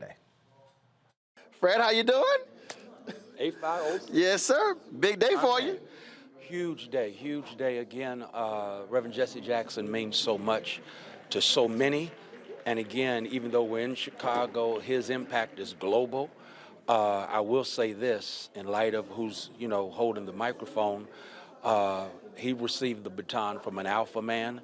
And so it's real interesting that he's passing the baton to an alpha man. So I'll give him credit for that. Well, you know, he's always throwing his sign up when he sees me. He tells me, put that gang sign down. I was like, see, there you go again. There you go again. Right. One of the things that I talked to Jonathan about, and we don't see this a lot when it comes to black churches, black organizations, HBCUs, proper transitions. Yeah, and there is no success really without succession, and we haven't quite learned that as a people. And when you think about the fact that in the civil rights movement, there was never a real succession plan, let alone succession.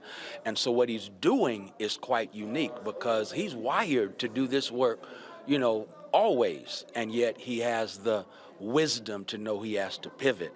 And so I salute him for that wisdom. I'll be counting on his wisdom and guidance going forward. But my thing is, when we do it like this, we get to stand on their shoulders as opposed to trying to fill their footsteps, because we can't do that. How did this come about? How long was it? When did y'all first have the conversation and that led to this? Roland, he approached me in 2019 at the NAACP convention, ironically, and said that he wanted me to, you know, succeed him. And so I said, Rev, okay, let's have some conversations. And he wasn't ready. I don't know if I was ready. And so as time has gone by, I guess it was in April, he picked up the phone and said, I need you to come on, let's do it now. And so I said, okay. And that's when he brought the board chairs together. And so we've been going back and forth, negotiating, communicating since April. Now, one of the things that you're going to remain as senior pastor of Friendship West Baptist Church, and someone actually asked me that question, and what I said to them, I said, Rainbow Push has always been, look, Operation Basket operated here in Chicago. I said, now you have the opportunity to have now a second front, if you will, being there in the Southwest, being in the South. And you know the story of Breadbasket, and that same motto that was basically church-led is something that is needed even today, because again, as Reverend Jackson keeps saying, this next fight is about access to capital.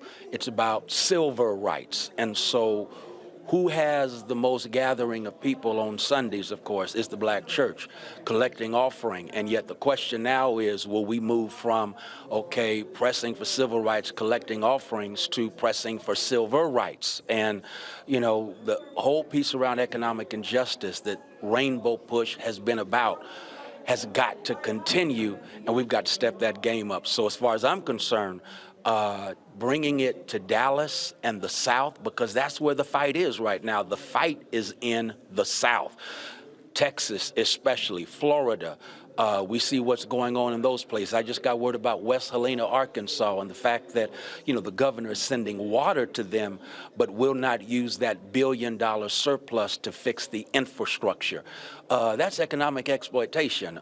We don't want charity, as he said, we want parity. And so his wisdom still works. And as far as I'm concerned, we're going to try to do all we can to carry that forward. And not only that, when you talk about building, one of the things that when you look at NAACP, some 2,000 chapters, you got your National Urban League branches as well. You've had Rainbow Push affiliates, and so in terms of how are you looking at examining the whole infrastructure to determine what moves forward? Is it chapter driven in terms of what are you looking at? Right, and so that's what we'll be discussing with the board, with the affiliates going forward. What is going to work in this time? I haven't really had a chance to examine all of that yet. I'm just really coming on board. So that is definitely up for discussion because we want to know what works in the 21st century.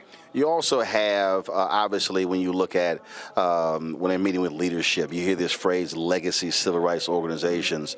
But for some reason, Rainbow Push wasn't included in that umbrella, which makes no sense to me. Right. And so, but then you have your younger groups. You got Repairs of the Breach. You've got Until Freedom, Black Voters Matter, not necessarily welcome into that fold.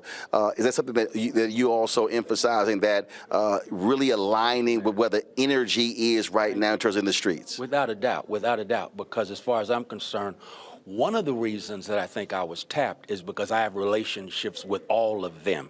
And so for me, it's very important that we not only prepare to pass the baton, but that we operate in coalition. If we're going to really be about coalition building, and right now with the attacks we're facing from the courts, from the right, the extreme right, not to mention the so-called, Christian nationalists.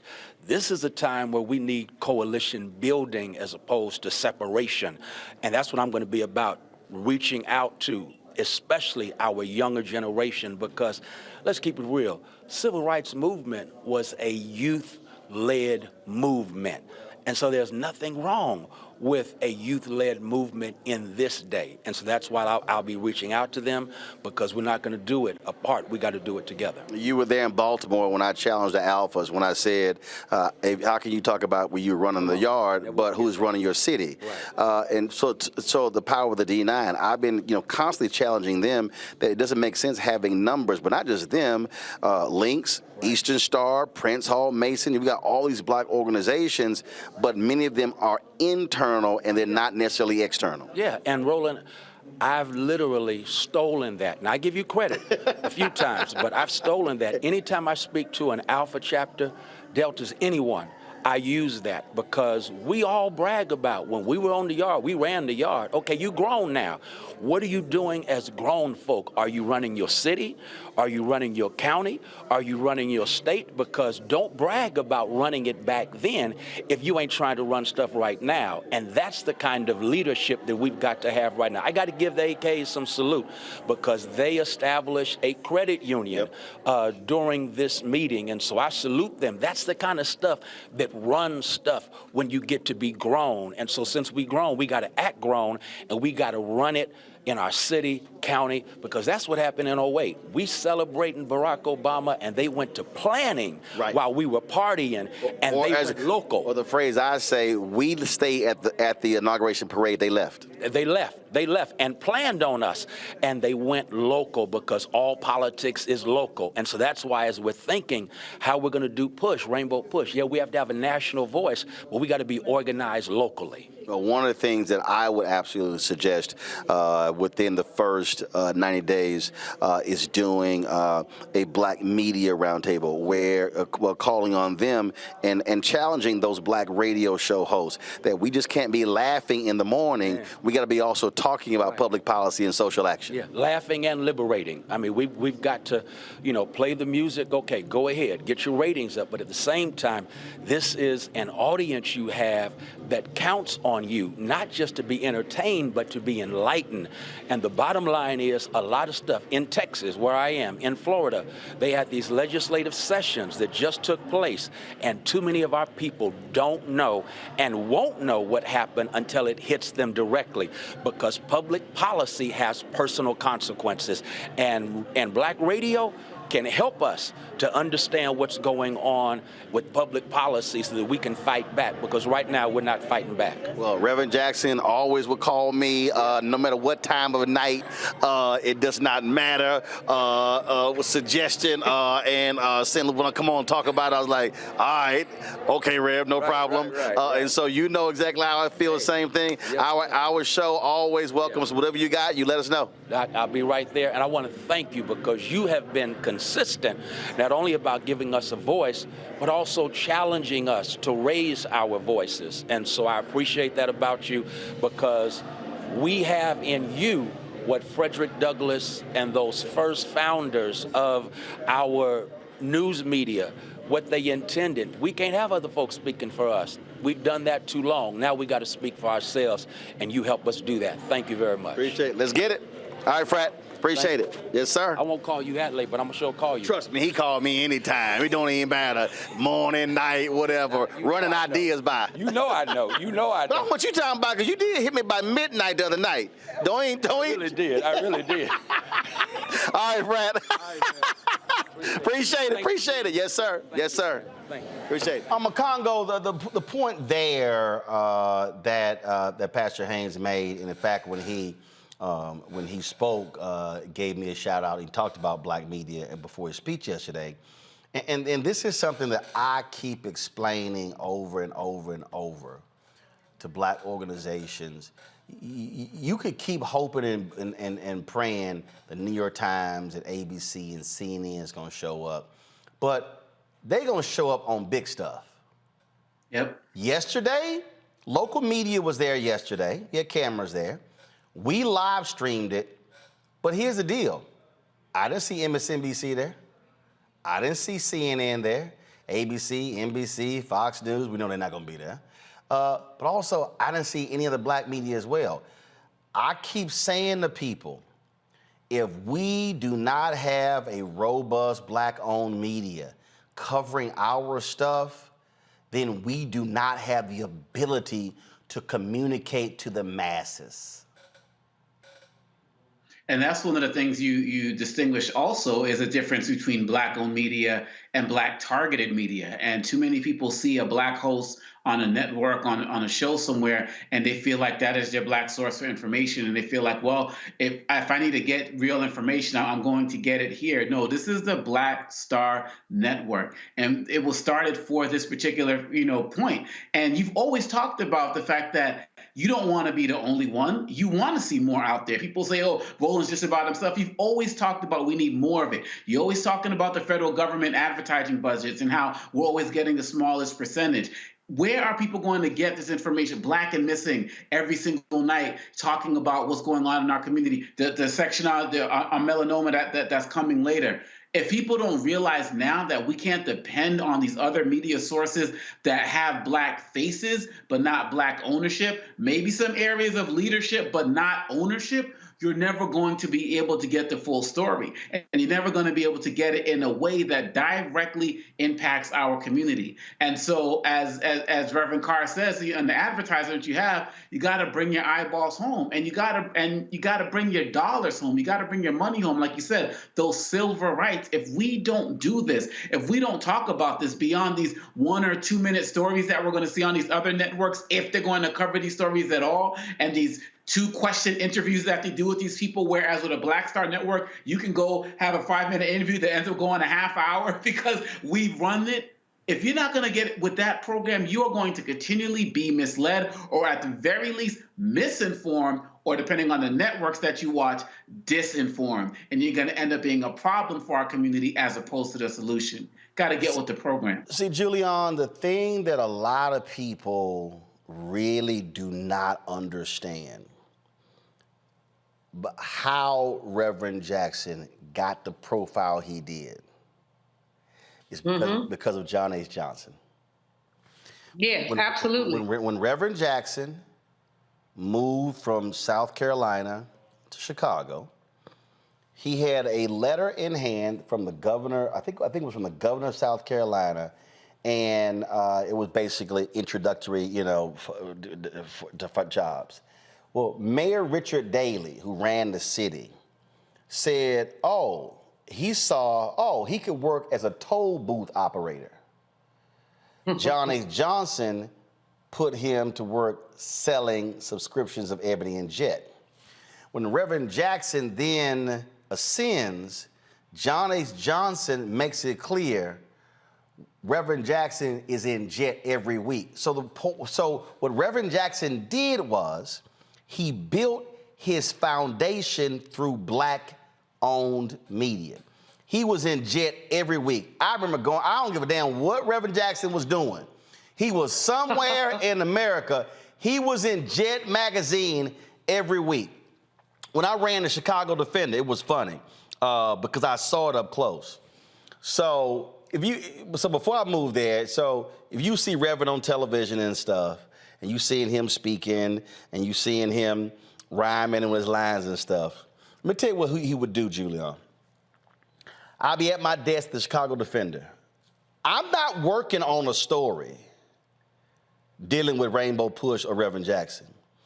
He would just call me up and start talking about all sort of stuff, bouncing statements off of me. What do you think? What do you think? And then I'll be like, all right, Reverend, that sounds great. And then like a day later, I hear that in some speech. So basically, he was testing out lines and theories just by calling. And invariably what would happen is by him just picking the phone up and calling, he would say something that would turn into a story in the paper. He did this with daily papers. He did it with networks as well. He's always understood the role that media plays, but the one thing that he has never, ever neglected, Reverend Jackson has never, ever ignored Black-owned media. That was always first on his list. Not only black-owned media, but Black folk in the media. When I was doing a weekly column for King Features, Reverend would call me any time of the day or night, literally, as you and Freddie talked about. And again, bouncing ideas, kind of dropping little pieces of wisdom. So every now and then he might say, you can quote me on that. I will never forget, this is pre all the electronic media we have now, he decided that we should stop doing Black and do African American. And so he called me up, I was somewhere, and he said, well, I want to send you something. He sent me 19 pages to the Eastern Airlines, see, that's how long ago it was, Eastern Airlines Club, at $3 a page, so $57, to explain why we needed to embrace African American as opposed to just the term Black. It was hilarious. And then he called and said, did you get it? I'm like, Reverend, yeah, $60 later, I got it. But he picked up the phone and called columnists, anchors, anybody, because he is an idea machine. I remember doing a story for the Black MBA magazine and writing this piece.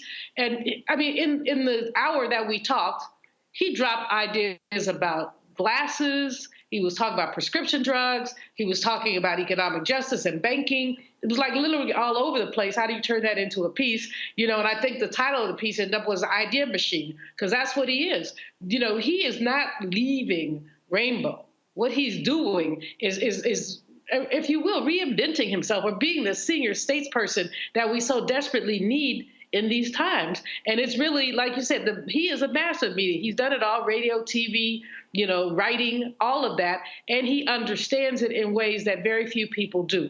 And so, Roland, if you had got those midnight calls, there's a whole bunch of us who used to get those calls. And frankly, we were privileged to get them. Last point here before we go to a break and go to our Fit, Live, Win segment. For people who are watching, again, it's getting people to understand you cannot have any movement. First of all, you cannot build a movement. You cannot create movement unless you build resonance. And so you do that by first and foremost seeding the ground. Why does Ben Crump come to me first or insist to his legal team when y'all are booking Good Morning America, y'all also book Roland Martin?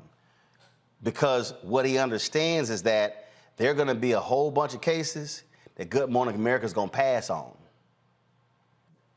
And so if you ignore Black-owned media and you always go to white-owned media, I'm going to tell you what I'm going to do. I'm going to say, don't call my ass. And I've told some people that directly. You keep calling them, and then you only call me like a side piece. Nah, that ain't gonna happen. Oh, I've told some people that. And if we're talking about how do we again, I gotta remind folk, before the New York Times was calling Dr. King, he had a column in Ebony. He was a classmate of Lerone Bennett. He understood. And again, for folk who don't understand why it's important to have conscious Black folk, when we all see that photo, y'all find a photo of Bernice King on the lap of Coretta Scott King at the funeral of Dr. King. That won Moneta Sleet the Pulitzer Prize. He became the first African American ever to win a Pulitzer Prize for photography. How did he get that photo? He wasn't supposed to be there. The white media had Jim Crow policies at the funeral of Dr. King. The white media said no Black people are allowed in the press pool. Lerone Bennett and Simeon Booker went to Coretta Scott King and said they are not allowing Ebony and Jet in the press pool. Coretta Scott King said, if Ebony and Jet is not in the press pool, there will be no press pool covering my husband's funeral. That's how he got in. That's how it was won. So that's what happens when black folks say, we're black-owned media. They get to be on the front row. And that's, again, what people need. Yeah, go ahead. That's, again, what people need to understand why that won the Pulitzer Prize, because she said, if Ebony and Jet not in the press pool, ain't going to be a press pool. And so that's why it's important for civil rights groups and others to always respect black-owned media and include us on the front end, not just when they get in trouble. Randy, go ahead. Oh, I'm sorry. Absolutely. I mean, and you know, if we would pay attention to how much people are fighting against us being aware and knowledgeable, particularly of what's happening with us, within us, then if we paid attention to that, we would realize how important it is. And we are only getting this information, honestly, right now, Roland, mainly from you. We are getting the information so we know to act. So we are educated about what we should care about. And so it's absolutely vital right now. I mean, you are creating us a world that is more woke. And we need to be woke as much people don't want us to be. They'd like us to be asleep, not paying attention, and not creating any sort of change. But it's vital to our survival that we are aware and awake. So thank you for that. Folks, hold tight 1 second. When we come back, a critically important issue, melanoma, skin cancer. Yes, black people can get skin cancer. We'll explain next on Roland Martin Unfiltered on the Black Star Network. Coming up next on The Frequency, right here on the Black Star Network, Shanita Hubbard. We're talking about the ride or die chick. We're breaking it down. The stereotype of the strong black woman. Some of us are operating with it as if it's a badge of honor. Like, you even hear black women like aspiring to be this ride or die chick, aspiring to be this strong black woman trope at their own expense. Next on The Frequency, right here on the Black Star Network. I'm Faraji Muhammad, live from LA. And this is The Culture. The Culture is a two-way conversation. You and me. We talk about the stories, politics, the good, the bad, and the downright ugly. So join our community every day at 3 p.m. Eastern and let your voice be heard. Hey, we're all in this together. So let's talk about it and see what kind of trouble we can get into. It's The Culture, weekdays at 3, only on the Black Star Network. Hi, I'm Jo Marie Payton, voice of Sugar Mama on Disney's Louder and Prouder Disney Plus, and I'm with Roland Martin on Unfiltered.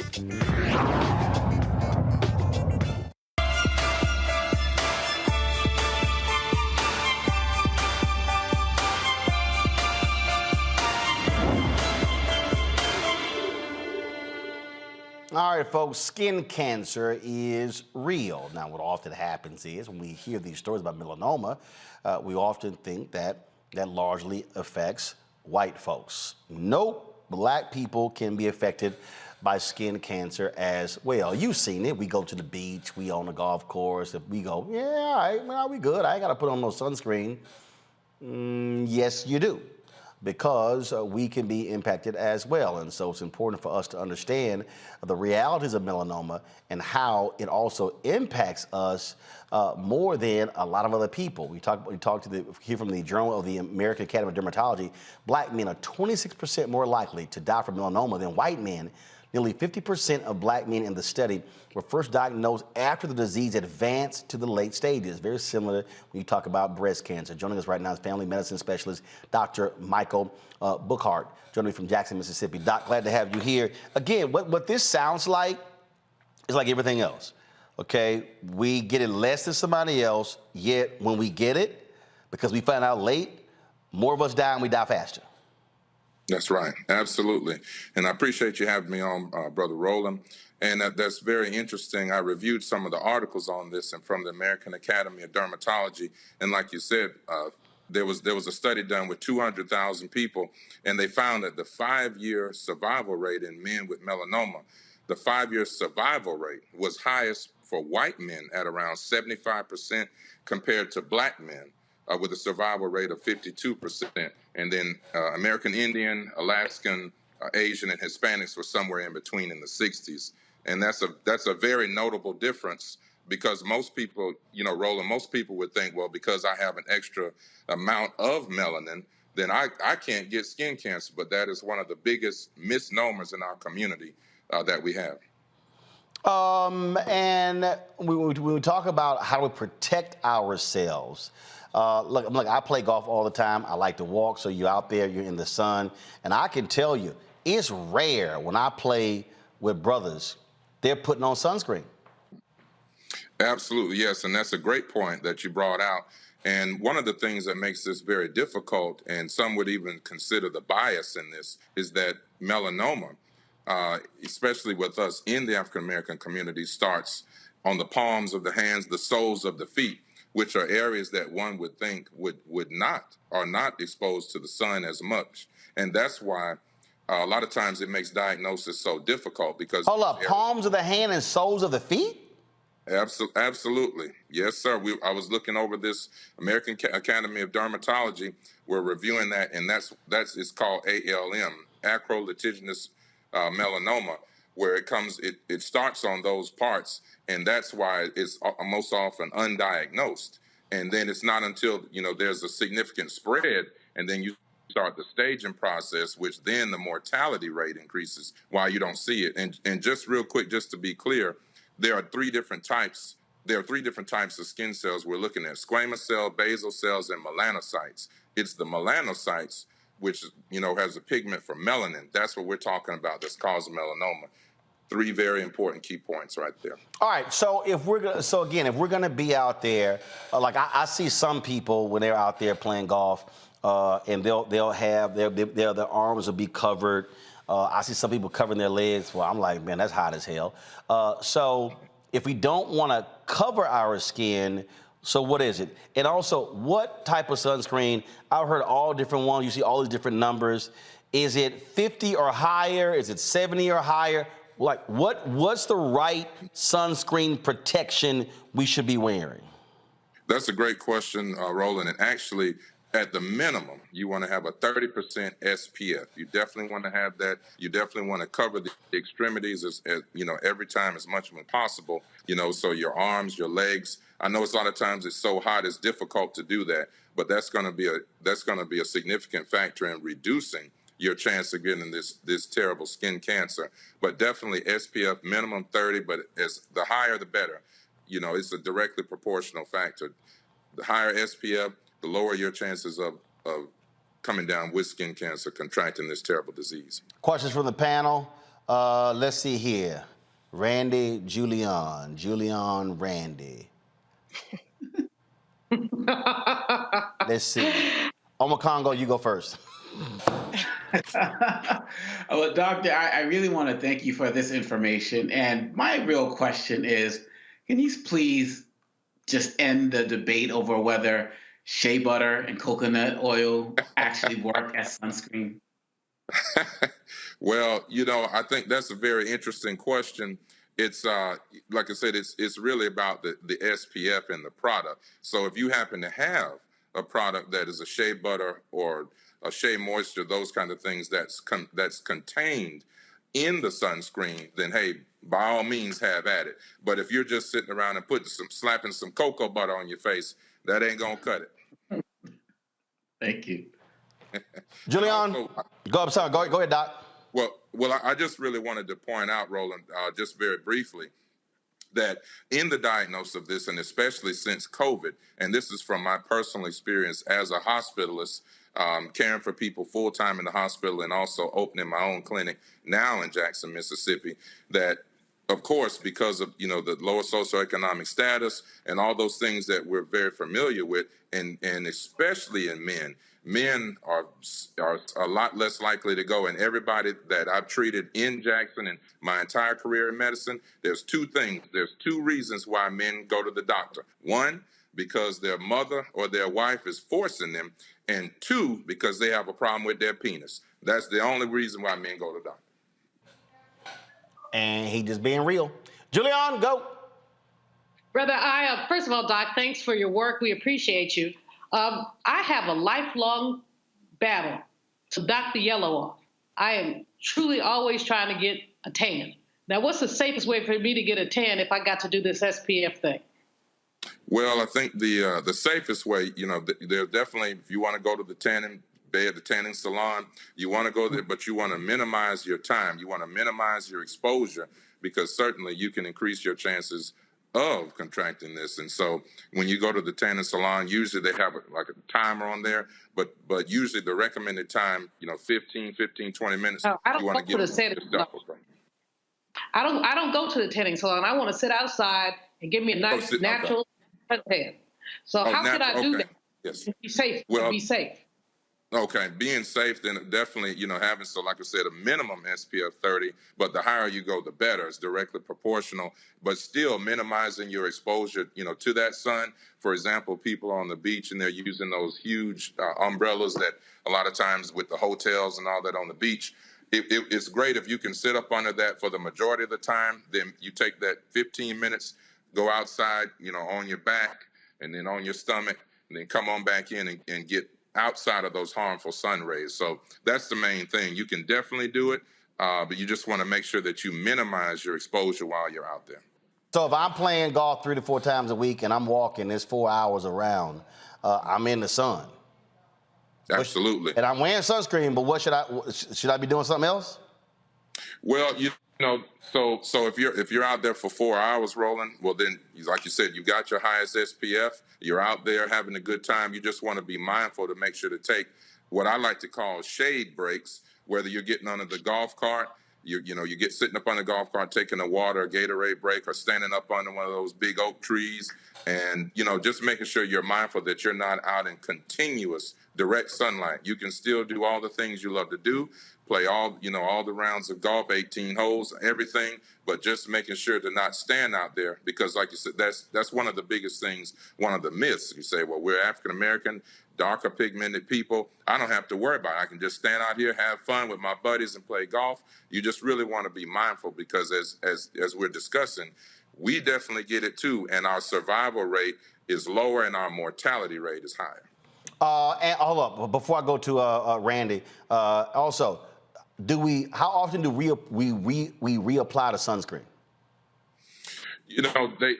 So in some of the research that I was doing, they were recommending every 45 to 60 minutes, but they said based on the temperature, based on what you're doing, it could be more or less. So I guess there's not really a hard set rule on that, but I would say just to give you a straight answer, you're playing 4 hours of golf. Hey, every hour, every 60 minutes, you're making sure that you're definitely taking a 10-minute break, reapplying every hour if you can do that. Got it, Randy.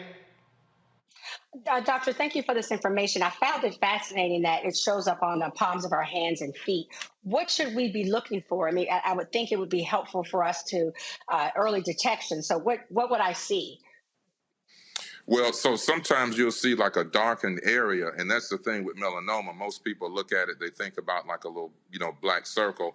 But the main thing is, we don't want people to get alarmed. A lot of people have, they'll mistake skin tags and moles and all that kind of thing. It's not about, okay, every little thing, oh my, do I have skin cancer?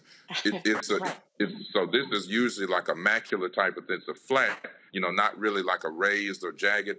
It's a small area, usually circular or oval, but then the problem is, and the thing that you want to be most cautious about when you see the change in the edges, they talk about the edges where sometimes there's like a dimpling or they'll look more rough, and that's some of the hallmark features about melanoma, which differentiates it from squamous cell skin cancer, which you see 75-80% of the time in Caucasians, where you'll see a lot of time on their forehead, ears, nose, those areas that we see all the time, and they're constantly getting those areas addressed and going to the dermatologist. The melanoma is darker, it'll be more circular, ovoid, and then you'll look at those edges when they start to change. And lastly, the studies also showed, American Academy of Dermatology also again, and American Journal of Medicine, that at 18 years old, when you go for your annual exam, you need to also be doing an annual skin exam, making sure that the physician, a nurse practitioner, or physician assistant is also doing a thorough evaluation of your skin.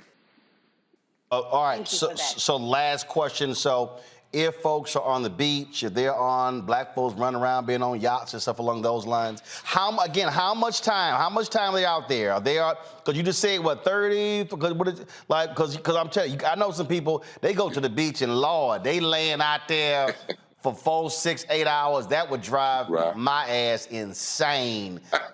just sitting there, I couldn't do all that. So what is it? Well, like I said, I think optimally, Roland, if we're just at the optimum, if you're sitting out there like the young lady was saying before, like she likes to go out and tan and be on the beach, if you could do this, recommending on every hour on the hour. But like you said, I know that that's not realistic, but at the very least, every 2 hours, because especially you can feel, depending on what type of sunscreen, whether it's lotion, more of a cream, the consistency of it, you'll see it dissipate or, dry, and it's going away on the skin. When you see that, some of them, like I say, you just got to read the label. If it's gone away or it's dry, that doesn't mean it's gone. You're still getting protection. But then there are some that are more, I guess, moist, if you will. And so you just have to be mindful of that. It's hard to do. And like you said, most people won't do that every hour on the hour. But that if a person is able to do that, that would be an excellent way of preventing this disease. All right, then. All right. Well, look, we appreciate Dr. Bookhart. Thanks so much for the advice. Thank you, sir. Appreciate you having me. Folks, that is it for us. Let me thank Randy. Let me thank Omakongo. Let me thank Julian. Randy, before we go, we ain't got no Keke Palmer type videos from the Usher show, do we? I tried, but no Keke action. Okay, but I'm sorry, you tried. I tried. I'm not gonna lie. Usher is somebody, you go to that show, you trust me, you want him to give you some Keke action, but no. All right, because y'all know when I saw Randy's Instagram, all dressed up going to the show, I sent her ass a text, and I was like, behave yourself, Randy. Don't go viral. Listen, if I had been Keke, y'all wouldn't see me here right now. I'd be over there in Vegas. Oh, Lord. Oh, let's get out of here. I'm just kidding. Uh-huh. Yeah, right. It's a good show. Oh, no, I heard, absolutely. All right, Randy Omakongo, Julian, we appreciate it. Thanks a lot. Folks, we'll see y'all tomorrow on Roland Martin Unfiltered. Don't forget, do us a favor, download the Black Star Network app, Apple phone, Android phone, Apple TV, Android TV, Roku, Amazon Fire TV, Xbox One, Samsung Smart TV. Your donations make it possible for us to do what we do. Our goal is to get $20,000 fans contributing on average $50 a year. That's $4.19 a month, 13 cents a day. You can assist us in what we're doing. If we get folks to give that, we'll raise $1 million. That is crucial for us to be able to do the work that's necessary. So please send your check and money orders to P.O. Box 57196, Washington, D.C. 20037-0196. Cash App, $RM Unfiltered, PayPal, R Martin Unfiltered, Venmo is RM Unfiltered, Zelle, Roland at RolandSMartin.com, Roland at RolandMartinUnfiltered.com. Don't forget, you can watch our 24-hour, 7-day-a-week live streaming channel on Amazon News. Simply go to Amazon Fire TV, click Amazon News. You can check us out. You can also say, Alexa, play news from Black Star Network. We also now are on the Plex Network as well. And so all you got to do is search for Black Star Network. It's under Live TV. Go to News and Opinion, and you can watch us there as well.